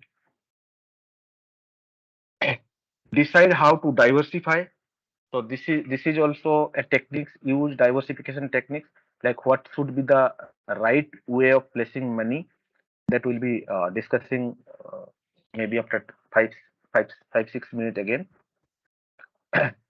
Like fixed income, what is the percentage? Private equity, what is the percentage? Public equity, what is the percentage? Cash, what is the percentage? Insurance, what will be the percentage? Mutual fund, what will be the percentage? Gold. So those things are there to decide the diversification. Select the investment and allocate the asset. After diversification strategy is being decided, now you start selecting the assets or investment on that particular segment, then allocate the asset to the portfolio. Never rely on the single investment. Consider taxes. For each investment in the portfolio, must consider the tax treatment for each instrument. Don't spend too much on one asset. So don't spend too much on one asset means don't pay a high transaction fee on a particular asset. Large number of transaction fee, maybe large number of premium, maybe large number of dividend distribution tax, maybe large number of interest income tax, maybe. So those type of spending you have to optimize for each instrument depending on their tax treatment and fee treatment. So different instruments are also having different type of fee treatment. So mutual fund usually charge an entry load and exit load. Most of the time in current scenario, entry loads are not there, but exit loads are there. Again, when you get into the exit loads, probably you can see that there are two type of concept revolving around mutual fund industry. One, there is an exit load if you enter into the mutual fund and get out of the mutual fund immediately. So most of the time, in earlier days, people use this as a tool to avoid tax. Before tax, here they try to get into the mutual fund and get out of the mutual fund immediately. So that point of time, there is a charge. If you hold the mutual fund for a number 1 year plus, then probably there will be no exit load also. So those type of treatment or impact on your investment, everything's to be incorporated while you designing a portfolio. Then once the portfolio is designed and implemented, a review time frame you have to set. For example, equity segment review, you have to set minimum 3 months quarterly review. For bond segment, probably you have to set around one year approximately. And for liquid segment, probably in a monthly review. So you have to set the review duration or review frequency, then review and see what exactly you have planned for, what you have achieved so far, what is the gap, is there any modification needed to the portfolio. So these are the things you have to identify from the portfolio once it's being implemented. Different type of portfolios, majorly growth, income and value portfolio. So growth portfolio already we talked about. Those are capital appreciation portfolio. Income portfolio used most of the time post retirement, and value portfolio to building the corpus. Asset classes. So different asset class and asset allocation. So this table will give you an idea, like last from 2013 to till 2022, which asset class given what type of returns. So if you see small cap in 2014 given around 62.9%, whereas small cap in 2021 given around 62%, but 2020 it's given 30%, and 2017 59.6%. 2018, if you see small cap, it's coming down somewhere. Small cap is minus 23.5%. So this table will come handy. It's updated up to 2022, and such information help you in a way to decide at what point of time enter into that particular segment or investment instrument. What are the perfect time to time the instrument entry into that particular investment, and exit when you want to exit, when you should exit, or when you should enter. Similarly, large cap, if you see large cap, 2013 it's given around 9.0%, 9% return, and when coming to 2022, large cap given around 2.7% return. 2014 it was 29%, 2017 27%, 5.9% in 2018. So this table, and yesterday we talked about interest rate and inflation relationship, if you remember. So that concept and this table used together to identify the entry point or moving the money from one segment to another segment. You must see, if you remember the discussion what we had yesterday about inflation and interest rate. If interest rate is rising, what will happen to different sector of the equity market? Now you can see large cap 27%, 27.9% in 2017. At that point of time, what was the interest rate? So you can link the relationship between using this table to that concept and project that towards the future. Accordingly, you can move the money from one segment to another segment. Coming to create a asset allocation or a portfolio, this is the basic portfolio pyramid, you can say, based on the interest rate and risk versus return or risk versus reward. So we say that the more risk you take, the more reward you receive, right? So that is the investment philosophy. If you become more conservative, then the rewards also or return also will become more conservative. So cash in hand, bottom of the pyramid, keeping cash at home, currency notes or at hand, so it will give you 0% return. So even there is no risk at all. That means cash is available with you to spend at any point of time. So liquidity is not a concern. The other type of risk like market risk, credit risk, whatever the risk, nothing is there on cash except the physical damage. So that is a different risk which we usually do not incorporate into financial understanding. So when there is a cash, there is no risk at all and no return at all. Then from cash, you have to move to the next level of the pyramid, probably, that is liquid funds, small savings, which gives around 3.5% to 5% of return, depending on the scheme or investment. Little risk and little return. Then FD, PPF, NPS, which gives around 6 to 7%, 7 to 8%, or 8 to 12% of return, depending on the investment instrument. Again, little higher risk and little earning also, higher earning as well. Insurance, most of the time endowment plans, that is 8 to 12% return you will be getting. That's why that is on the fourth number of the pyramid. Bonds, 8 to 12%. Gold, digital gold ETF, 12% approximately. ULIP, 10 to 14%. Mutual fund, 10 to 22%. Real estate, 10% plus, which may go up to 27 or 37% as well. Equity can also go up to 37%, 35%. So equity, I have not added any numbers, but the equity market is the highest risk and highest return giving instrument, you can say. Now, when you are creating a portfolio for the customer, you can map each of your product depending on this pyramid as well. Small savings scheme, if you have any product, FD, PPF, NPS, those products you can map here. Insurance, you can map according to the risk profile of the customer. Gold, ULIP, mutual fund, and real estate. Now, think of a situation when we are talking about portfolio creation for the customer. We are not talking about creating one portfolio only for the one customer. Being a financial planner, we have to create multiple portfolio for that customer, for different goals. For daughter marriage, there will be a different portfolio. For child education, there will be a different portfolio because objectives are different. For retirement corpus building, there will be a different portfolio. For holiday planning, there will be a different portfolio.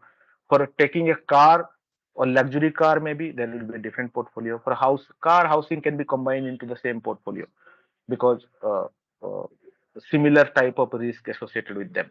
But daughter marriage, child education, the risks are very different.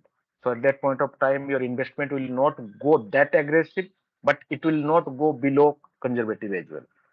Similarly, for retirement, maybe the aggressiveness will be remain on the beginning of the year. Gradually, the aggressive investment will be coming down for moderate aggression to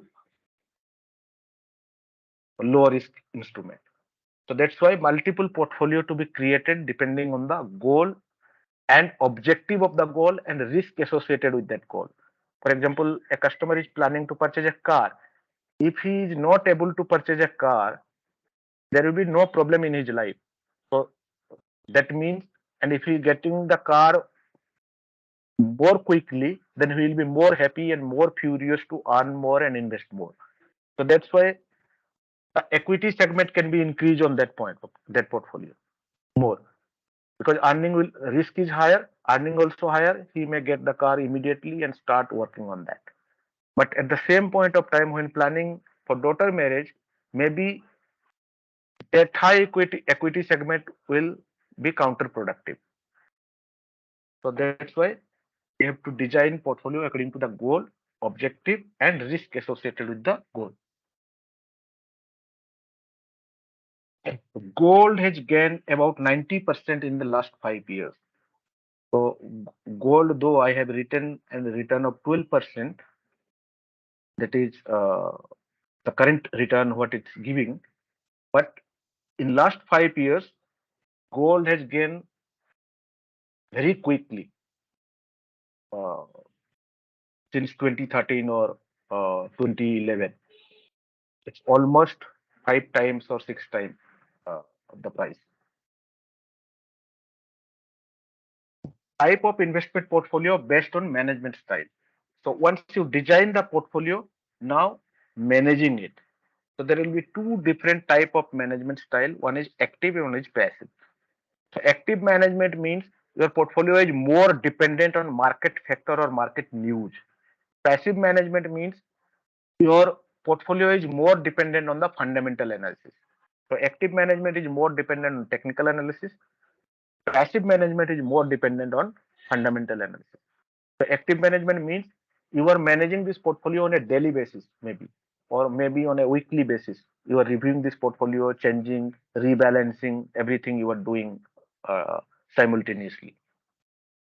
Passive management means you design a portfolio based on the goal and leave it for 6 months, 1 year.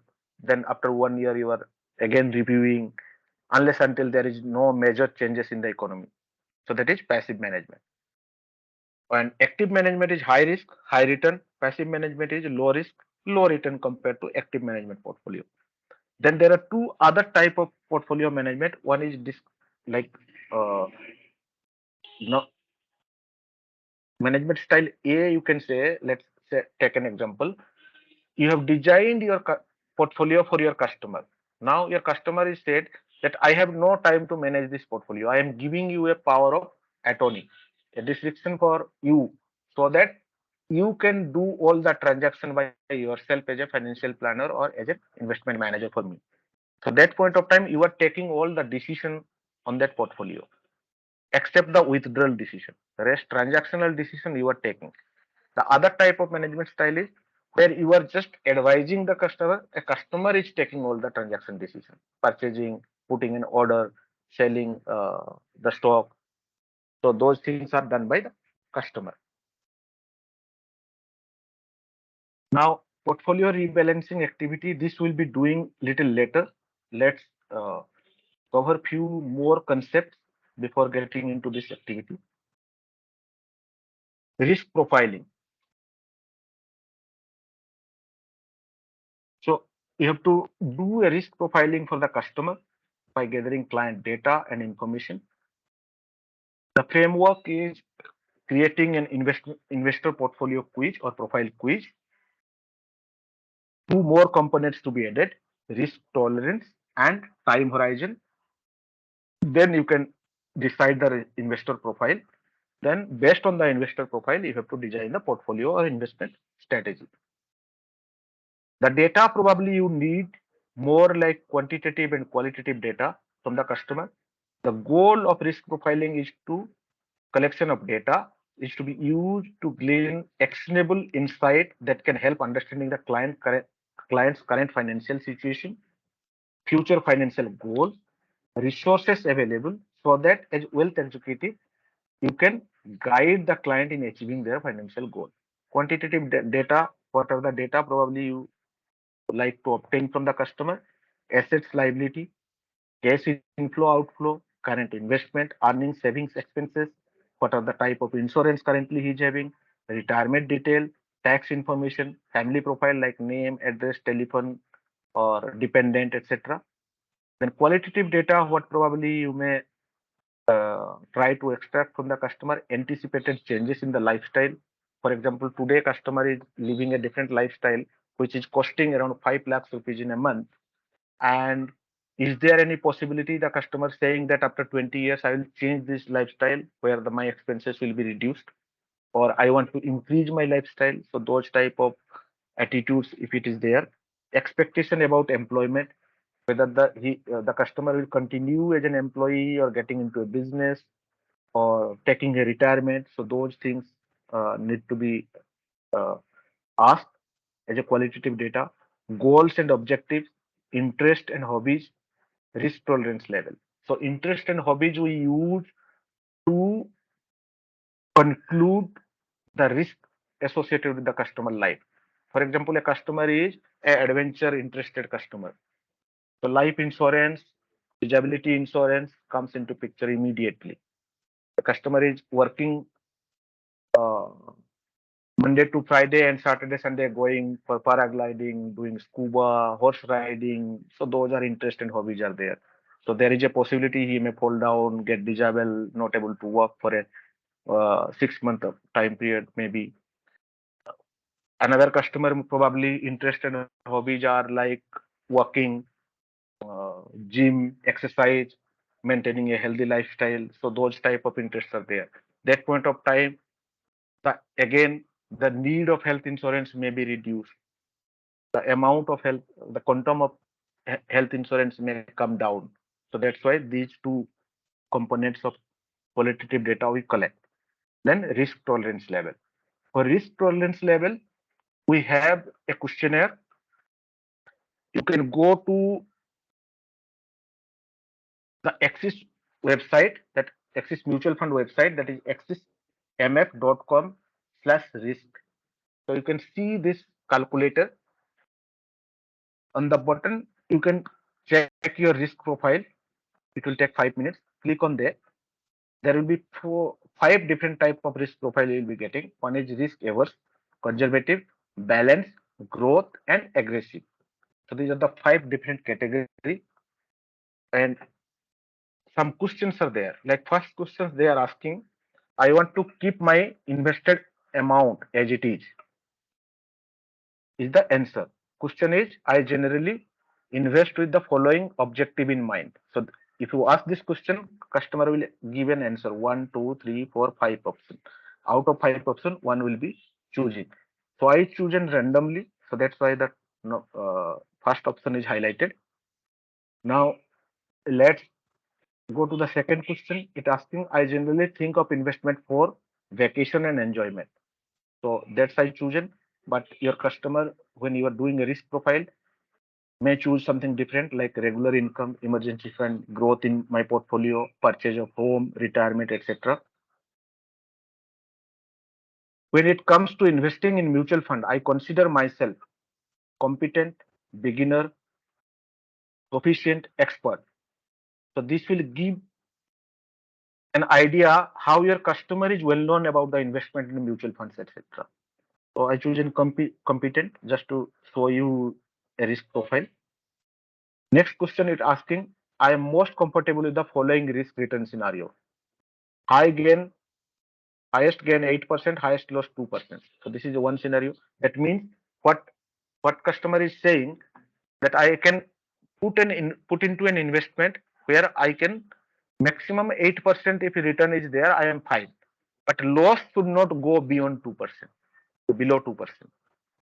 So that is one option.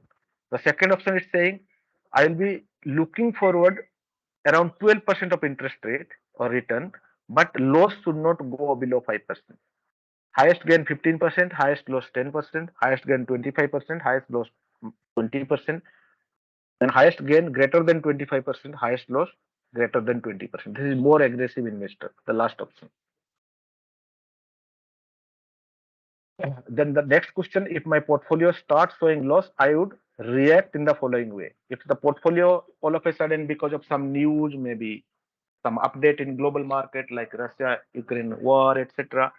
If market is started crashing down, portfolio will also come down. So that point of time, what is the mentality of the customer to check?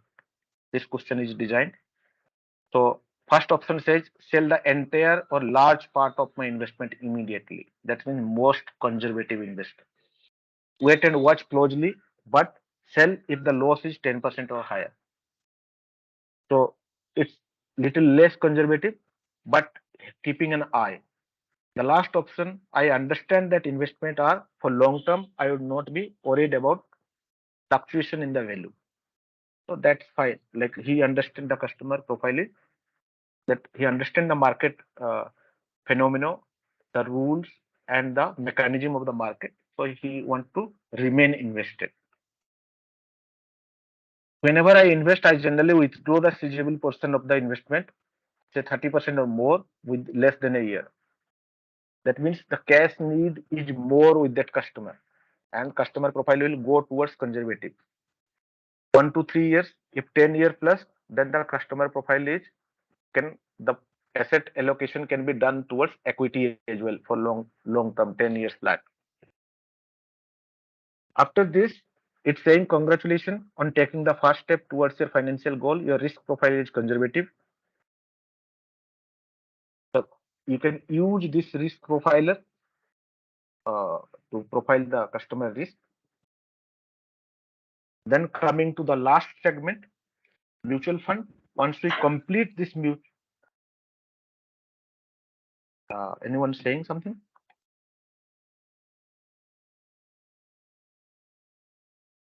Once we complete this mutual fund, we'll do that rebalancing exercise. If we all agree for that. Otherwise, we will complete the mutual fund overview.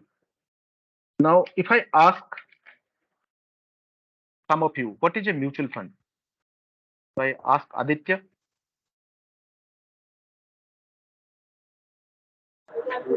Hello Yes. Hello sir आवाज आ रही है हाँ. What is a mutual fund? Sir mutual fund जैसे कि हम लोग SIP वगैरह में जो फंड लगाते हैं उसी को कहते हैं शेयर मार्केट में Okay. Thank you, Aditya. Harleen, you raised your hand. So you want to modify, Yes, sir. add? So mutual fund is basically a plan in which the funds move as basis of market value. If market will increase, the fund value will increase. If market will decrease or go in recession, the fund will decrease. Okay, fair enough. Thank you. Anyone else want to add, modify a little, or express it in a different way? Sir, like mutual funds are a pool of money where every investors are investing in a fund and where the fund manager are responsible for taking care of that fund, sir. Exactly. So fair enough. Thank you, Prabhu. So basically, mutual fund is a pool of money. Mutually funds are good. Yes, definitely. That's literally it's happening that way only. So mutually agreed terms and condition, we are putting the money. So majorly the objective of mutual fund lies that professionally managed. That means managed by a fund manager, and it is for the public. those who are not having much more access to the financial information, much more access to the financial nitty-gritty, and they do not to understand the financial nitty-gritty or see the market on a regular basis, because they are involved into different other activity to earn their money. So that's why a professional manager is there who pulls the money from these type of individuals, those who do not have time to see the market, or those who do not have the knowledge to operate in the market. Now, after pulling this money, he create a portfolio. The fund manager usually create a portfolio and invest based on the objective for the benefit of the client, for the benefit of the investor. So each mutual funds is having an objective, like capital appreciation objective, income objective, growth objective. So each mutual funds are having some objective, and based on the customer objective or risk profile, customer put that money into that particular fund. And once fund is being invested, whatever the interest or earnings generated from the fund manager keeps his own fee, because he is giving a professional service. He or she is giving a professional service. After deducting the fee, whatever the profit and benefit gets distributed to the customer to a dividend, right? So this is how mutual fund actually works. A mutual fund is a trust, that a pool of savings of a number of investors who shares a common financial goal. That means why we have put the trust, because an investor usually trusts the AMC, that is asset management company, who appoint a fund manager, define a fund objective, and based on that objective, suppose I have a growth objective, someone else also having growth objective, we both together put the money into that fund, and the fund manager will manage that money for ourselves. Anybody with an investable surplus of as little as few hundred rupees can invest in mutual fund. This is a feature of mutual fund. Usually, in some of the investment, there is a cap, like you cannot invest if it is not 1,000 rupees. You cannot invest if it is not 10,000 rupees. But in a mutual fund, you can invest from 100 rupees as well. Similarly, for gold, you cannot go and purchase a physical gold at 100 rupees probably, but you can invest 100 rupees into gold fund as well. You cannot purchase a house at 100 rupees, but you can purchase a mutual fund or invest in house property by buying a mutual fund on real estate mutual fund, even though at 100 rupees. So that is the feature of the mutual fund. Money collected and invested by a professional fund managers who manage this fund in different type of securities. Securities could be ranged from shares to debenture, government bonds, money market instrument, depending upon the scheme's stated objective, which may go up to gold, real estate, etc. Mutual fund investment, someone unmuted. Can you please mute? Prabhu.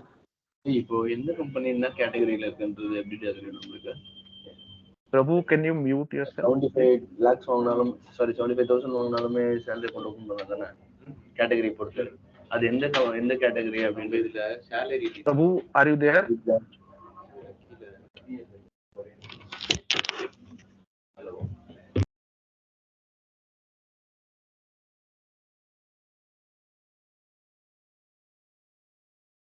Okay. So mutual fund investment gives the market return and not the assured return. So this is a limitation with mutual fund. Most of the time, it should not be confused that mutual fund gives a fixed set of return. It may gives an average rate of return, but it always gives the market return only. So that's why that disclosure always given when there is a sales pitch for mutual fund. Read the scheme document, scheme related document carefully. The long-term market return have a potential to perform better than other assured return product. So in mutual fund, the benefit is assured return products are like FD, bonds, etc.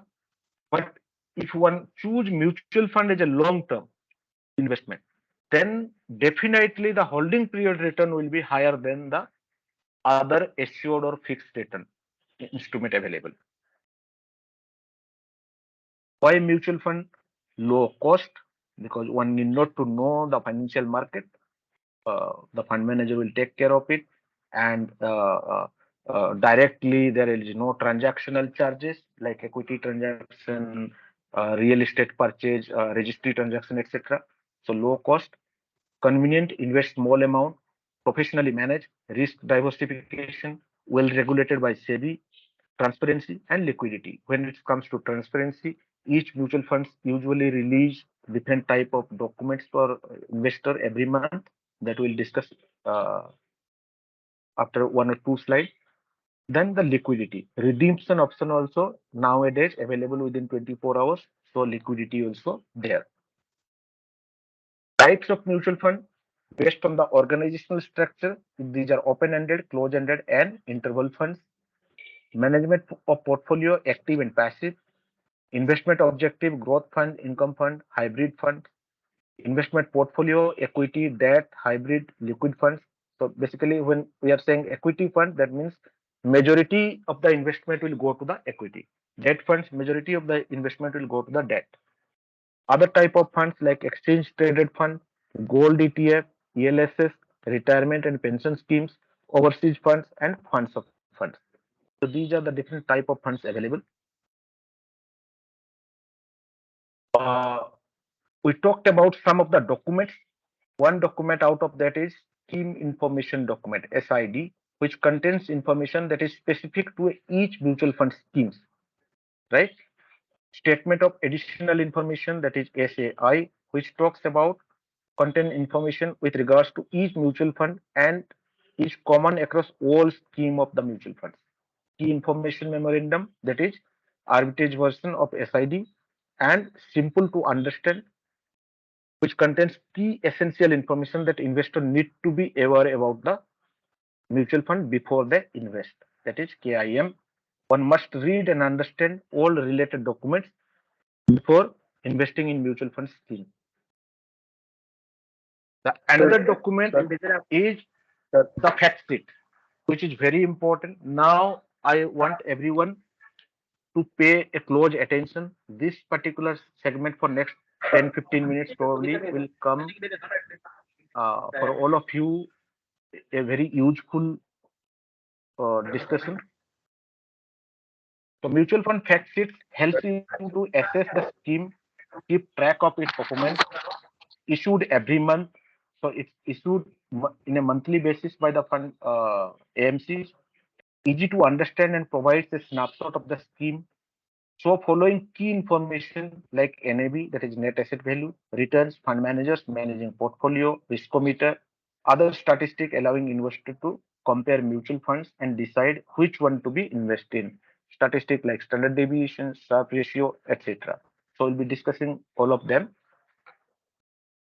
So I have taken an example of Axis Blue Chip Funds, and the fact sheet I have taken for March 23, which is being released March 23, just a month before. On the first segment, if you see, it talks about Axis Blue Chip Fund, an open-ended equity scheme, right? Predominantly investing in large cap stock. That means given a brief idea or broad idea about the fund, that it's an open-ended fund. Equity schemes means majority of the investments are going into equity. Within equity segments, going into the large cap stock. So that's information you have to understand at the beginning. Then it talks about the benchmark, the riskometer given benchmark. It benchmarking the S&P BSE 100 and the fund riskometer. So both are almost at a similar level. Then it's talking about the product is suitable for whom, like when you do a customer profile or when you do a customer analysis, financial situation, that point of time you understand the customer need, whether this fund is suitable for them or not. So it's talking about for whom it is suitable. Anyone who needs a capital appreciation over long term. So that is one objective. The second thing, investment in diversified portfolio predominantly consisting of equity and equity related instrument of large cap companies. Investors should consult their financial advisor if in doubt about whether this product is suitable for them or not. So two lines the fund fact sheet is giving. First one is capital appreciation for long term, not for short term, like 1 year, 2 years. Long term is always consider 3+ years, 3+, 5+ years. So for any portfolio you are designing for the investor, where you find there is an objective of capital appreciation, for example, 10 years of daughter marriage portfolio. So that point of time, probably this fund is suitable, capital appreciation for a long term. And it also giving additional information like largely it is investing on equity or equity related instrument.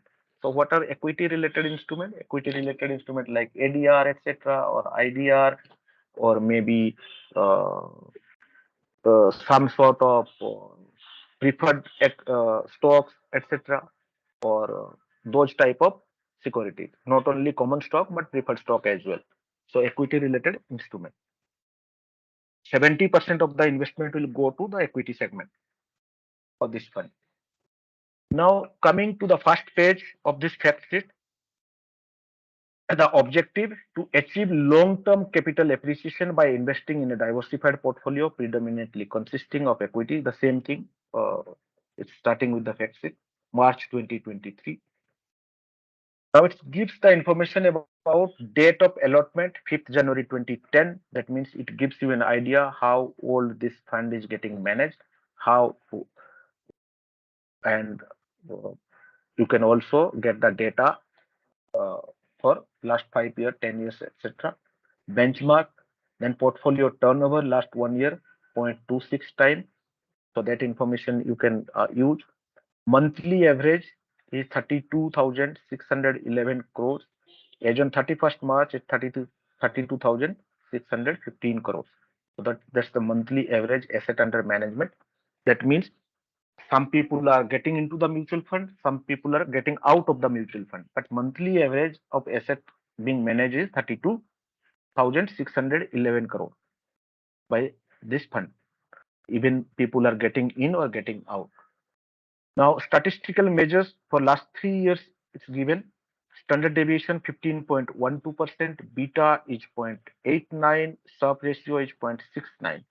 Now, let's discuss what all these three things are. Standard deviation is a comparison of volatility against the market. That means if the market is fluctuating, whether this fund will fluctuate or not, or how this fund fluctuation correlate to the market fluctuation. That is talks about standard deviation. The higher standard deviation, that means if the market is fluctuating, then the fund will start fluctuating. So usual standard deviation remains between 7 to 15%. So this fund is fine in terms, though it's a little higher side, but it's fine in terms of this number. Now, let me show you what exactly it is, how it works. Means there is variation to be understood from the standard deviation. Standard deviation क्या है जरा फिर से बताएंगे? हाँ, I am coming to that.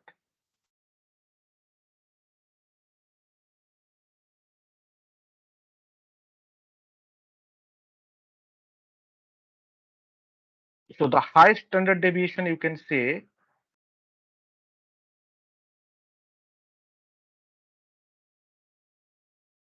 if there are two funds, one is little higher standard deviation, one is little less, for 11 and 15.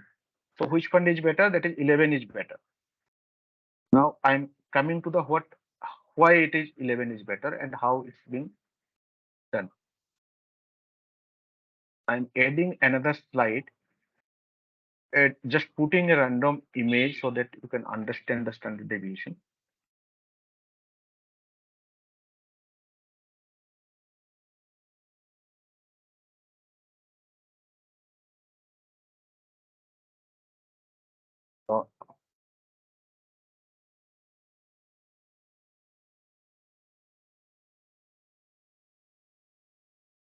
My screen is still visible, right?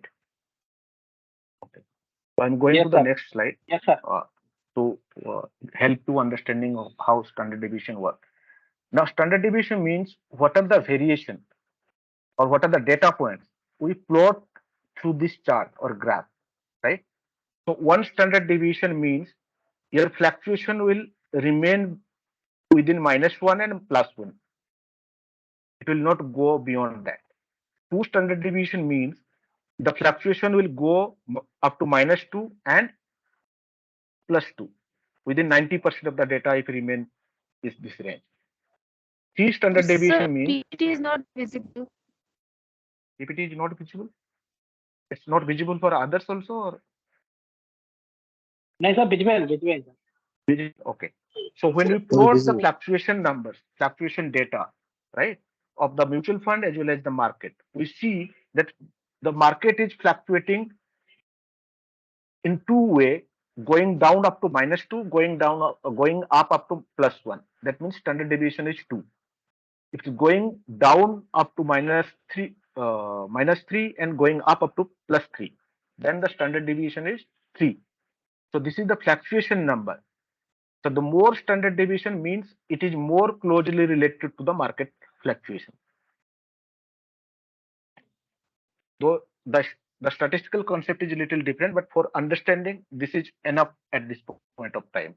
So you think of a situation, standard deviation, less standard deviation means there is less fluctuation, less variation. High standard deviation means the fluctuation is too high.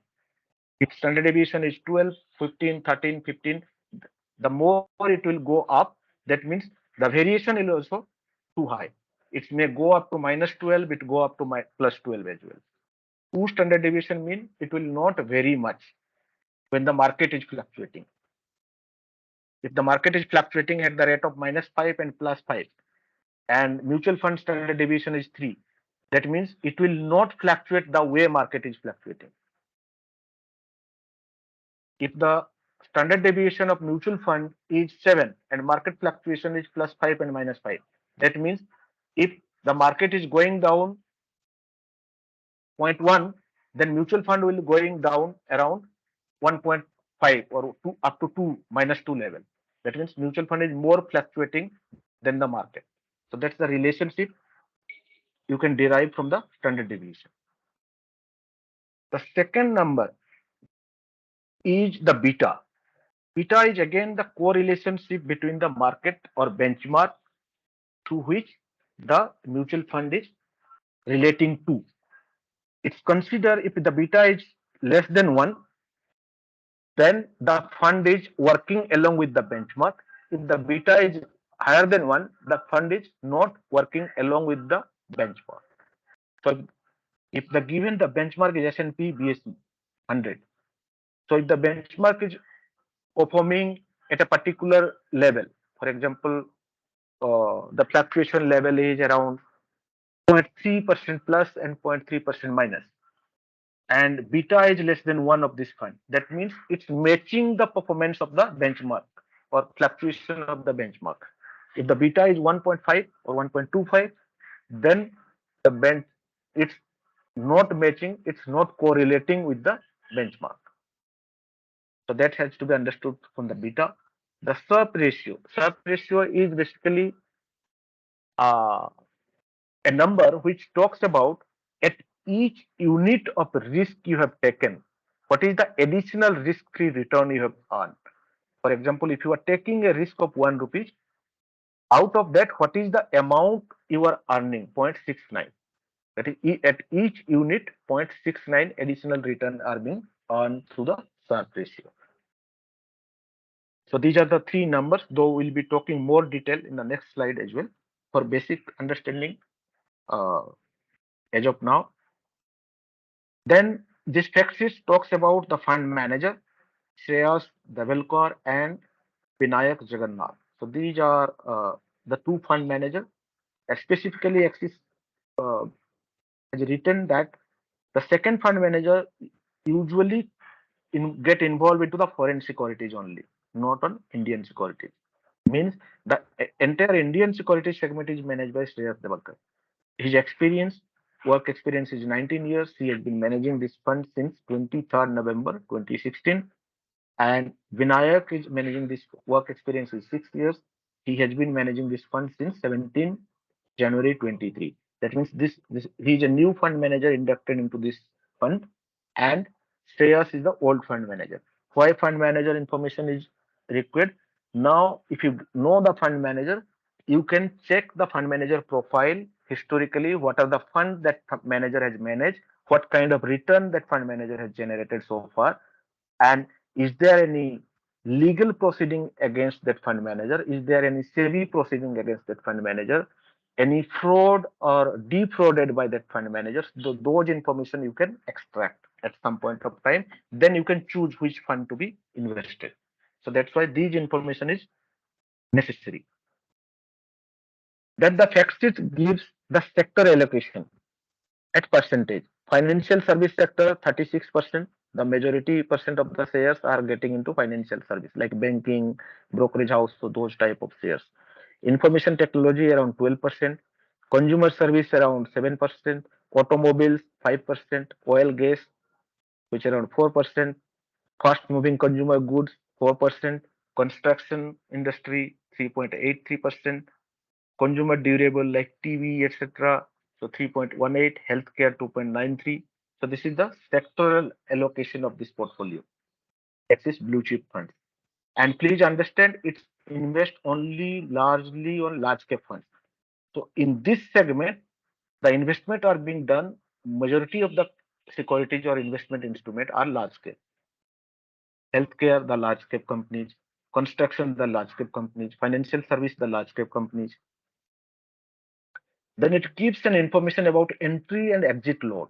So entry load is 0, not applicable. Exit load is saying if redeemed or switched out within 12 months from the date of allotment, for 10% of investment, nil. For remaining investment, 1%.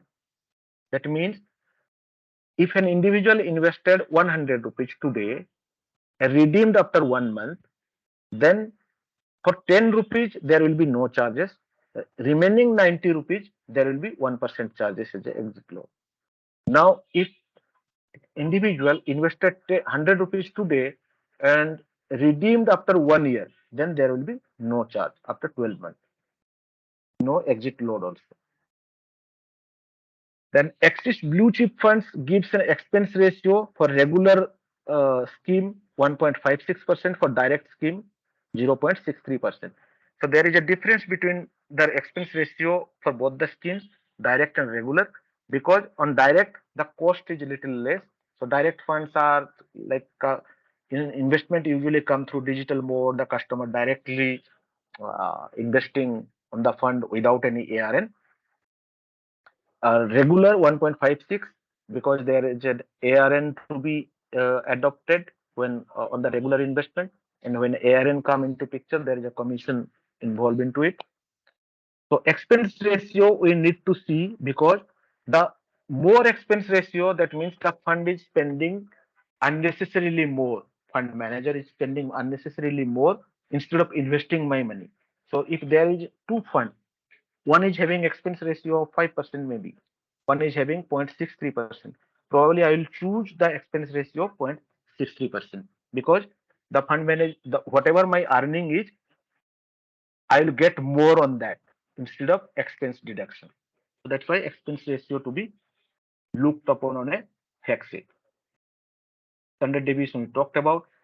Then coming to the performance, the fact sheet also gives the performance. Now I have given the link axismf.com CMS site, which gives the fact sheet of all the Axis funds. One PDF document which provides fact sheet for all the funds. They release on every month. Performance as on 31st March 2023, 1 year, 3 years, 5 years, and since inception. So these are the 4 category of performance given. The first category is within 1 year, second category 3 years, fourth category is third category 5 years, and fourth category is since inception, means since the date it started, 5th June, 5th January 2010. So it's saying CAGR is minus 7.44%, value within 1 year If 10,000 if you invest, your value will be reduced to 9,256. But when it invested for a long term, like 3 years, it will be increased up to 15,942. That means 16% approximately. Then 5 years, it will be coming down to 10% again. Then since inception of the fund, like since January, anyone who has invested on this fund in the month of January 2010 till today, his CAGR will be 11.34%, or his 10,000 must have been become 41,450 by now if invested on January 2010. So for that is for regular scheme because expense is little high. But when you come to direct scheme, because the expense is a little less, expense ratio is less. So that's why return is also increasing against the regular scheme. Here the loss is 6.47%. On regular scheme, the loss is 7.44%. Similarly, on 3 years, on regular scheme, the return is 16%. However, on direct, it's 18%. Because the expense is being reduced on the direct scheme, right? So now you understand the expense ratio and return relationship as well. When there is a less expense ratio, the return will definitely increase. This is a total fact sheet, the left side image. On right side, we'll be talking about few of the things you can see on the fact sheet. A detailed portfolio also given apart from the sectoral portfolio pie chart. A detailed table given by the name of the securities it's being invested. AUM is one terminology used on this fact sheet, that means asset under management, refers to the recent updated cumulative market value of the investment managed by a mutual fund or the investment firm. Means the total assets within that fund, which is around asset under management 32,600 something some crores. As the fact sheet given. Then the NAV means the net asset value. This is the value at which a customer enter into the mutual fund or exit from the mutual fund. This is the value a customer actually receive when exit from the fund, and this is the value a customer used to pay when enter into the fund.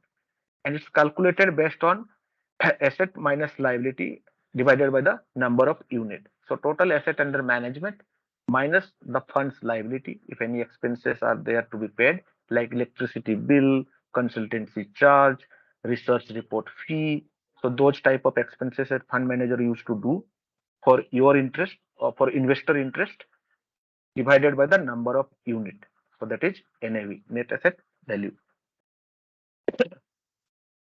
Benchmark, a group of securities, usually a market index most of the time, whose performance is used as a standard or benchmark to measure the investment performance. So benchmark actually a fund manager use. This is also a regulatory requirement to present the fund that my fund will be performing according to this benchmark. S&P 500, Nifty 50, Sensex, maybe BSE 200, BSE 500. Typical benchmark includes Nifty, Sensex, BSE 200, BSE 500, 10 years, GSEC, government securities, etc. So when you compare the fund, you have to compare with the benchmark. Nature of scheme that we already talked about. Basically, it's the objective of the fund, capital appreciation, and it talks about the majority portion of the fund is getting invested into equity. अपने को direct plan है नहीं तो बेच Application amount. My slides are visible, right? Yes, sir. Yes, sir. Yes, sir. Yes, sir. Then coming to application amount for the fresh subscription. So this information on the fact sheet gives you an idea. This is the minimum investment amount for a new investor in the mutual fund scheme needs to do. So many mutual fund schemes says, okay, minimum 5,000 has to be invested at the first investment.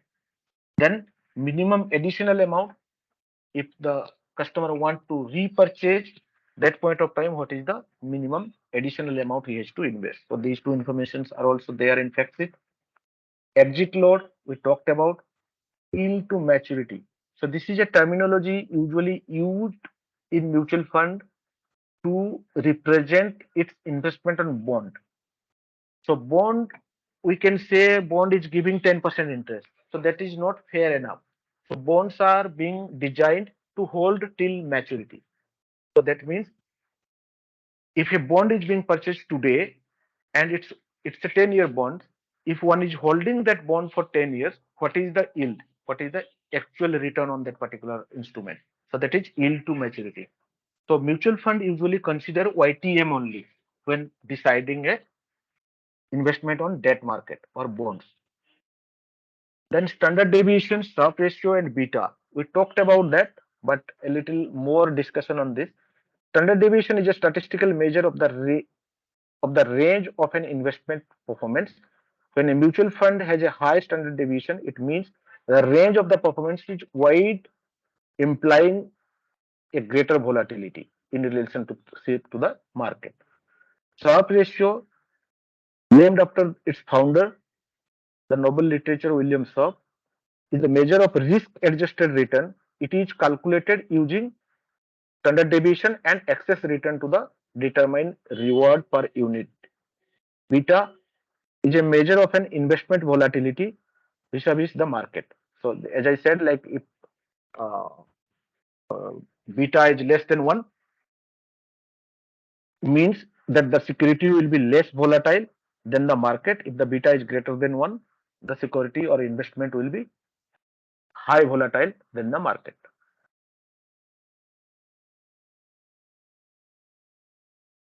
This is a complete fact sheet of blue chip fund, the first page.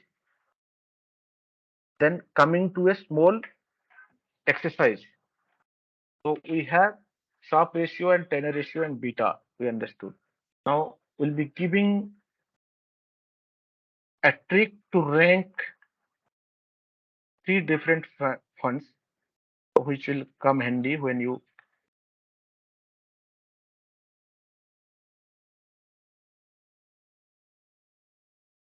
so let me share the screen. You can meanwhile you can read the case so that when we'll do this activity on Excel,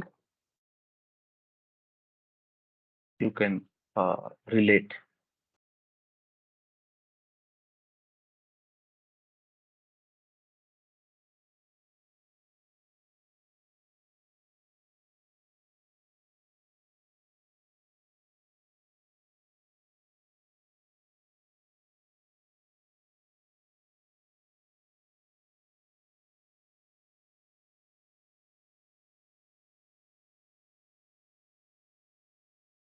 So there are 3 funds, A, B, and C, right? Let me share my Excel sheet.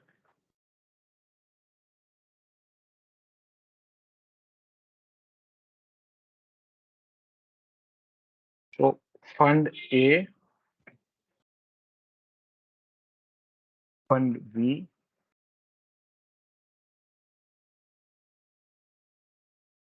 B, and fund C. So what are the information given on the case? First information given is average return.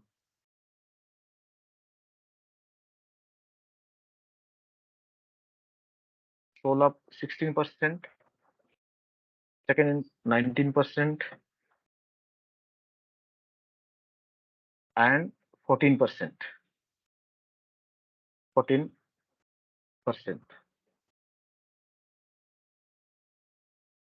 Market return is that information also given 13%. Second information it is given standard deviation 17, 22, 16, and 15. SD given 17, 22, 16, and market standard deviation is 15. Then it's saying beta. Beta is given. Beta is given 1.2, 1.2, then 1.4, then 1.1, then market beta is always 1. Then also additional information given is risk-free rate. Risk-free rate is given at additional information 5.5%. That means without any possibility of losing money, there is an investment option available at the rate of 5.5%, right?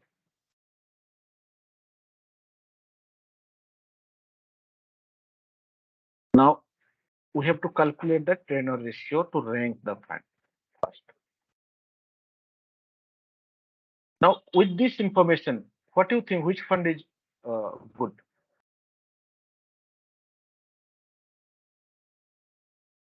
Fund Which C. fund is one? Fund C. Fund C. Okay. Anyone else?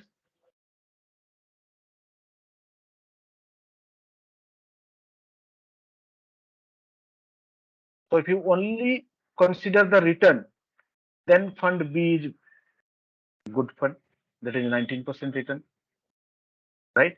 If you consider the standard deviation, then fund B is not good fund because it will more fluctuate. Its beta is also more than 1 or 1.4. It will more fluctuate. The high risk investment are there, right? So similarly, A, B, and C. Anyone else want to say to rank this fund from rows to? The question is saying best to worst, like the best fund at the beginning and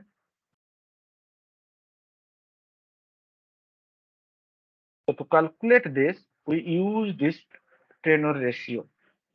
So tenor ratio is basically calculate standard deviation or average return minus the risk-free return divided by the beta. So that's the formula for tenor ratio of any fund. So risk-free return is 5.5%, right? What is the average return? 16%. This minus 5.5% divided by the beta.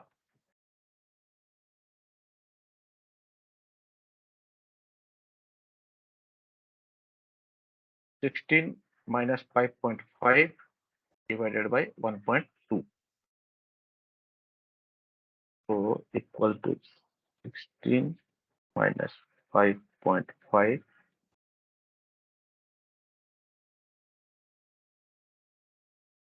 divided by 1.2.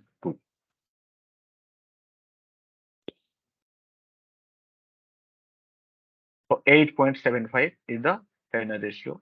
That means what it's saying that additional risk, if you are taking, it's giving you around 8.75 additional return. Whatever the additional risk you are taking for this. Now, next fund is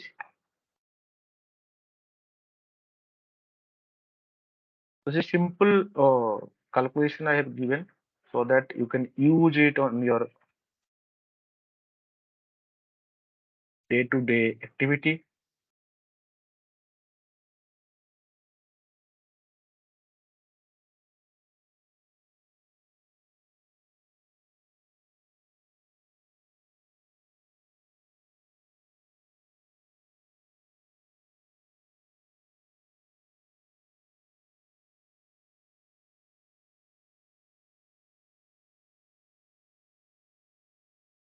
Next is 16, not it's 19. Then we have 14. 14.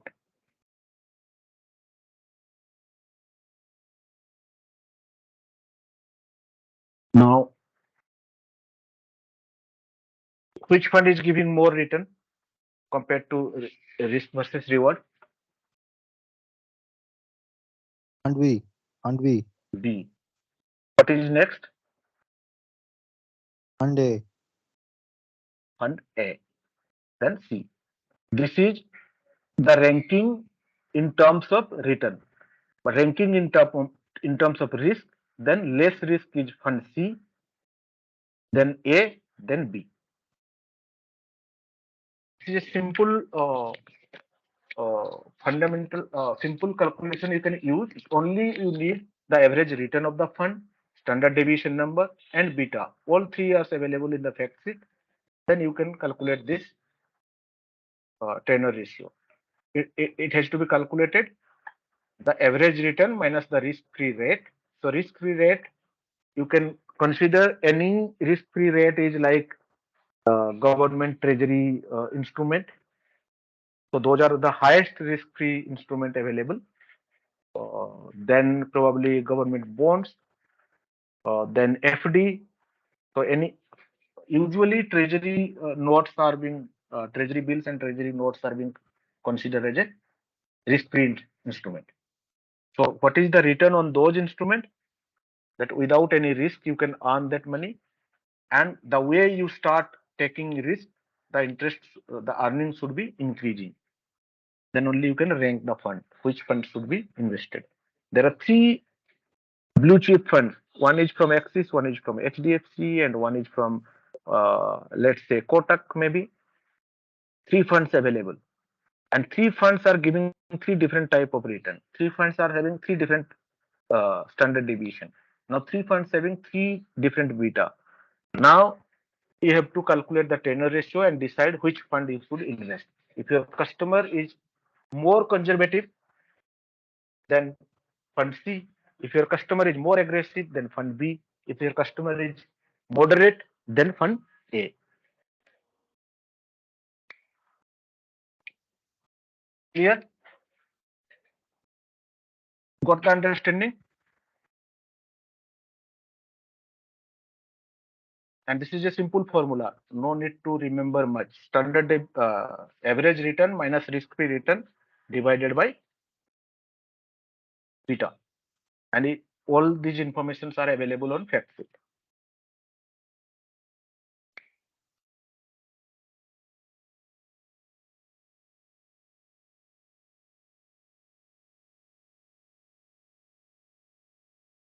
Clear? Any question so far?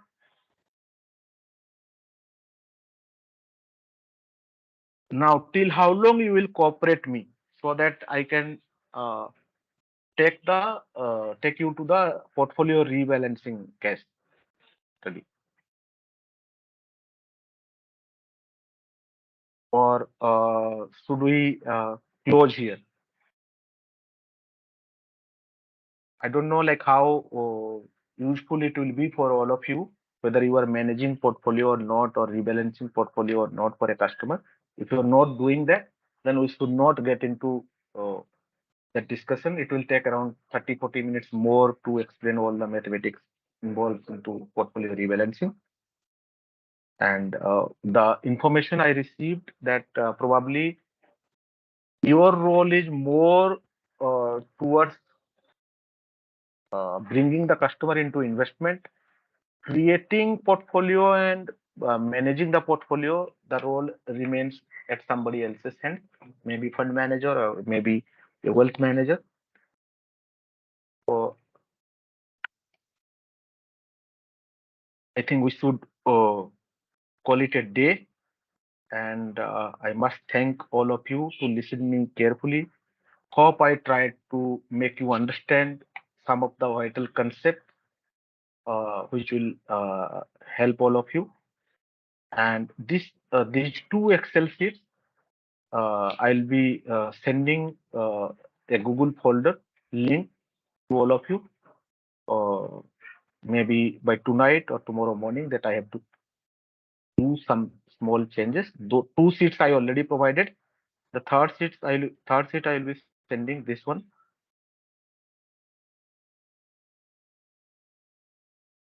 In fact, I'll be sending all the sheet at one folder. The two sheets I have already sent.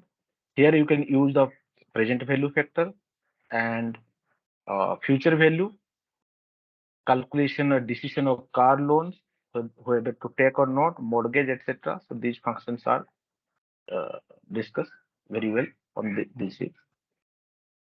Anything you want to ask?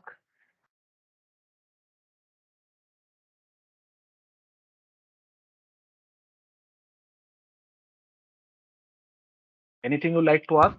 No, sir. Thanks, sir. So after this session, if I ask you, now tell me one thing what you think that it will be beneficial for your day-to-day work after completing the entire yesterday's session and today's session.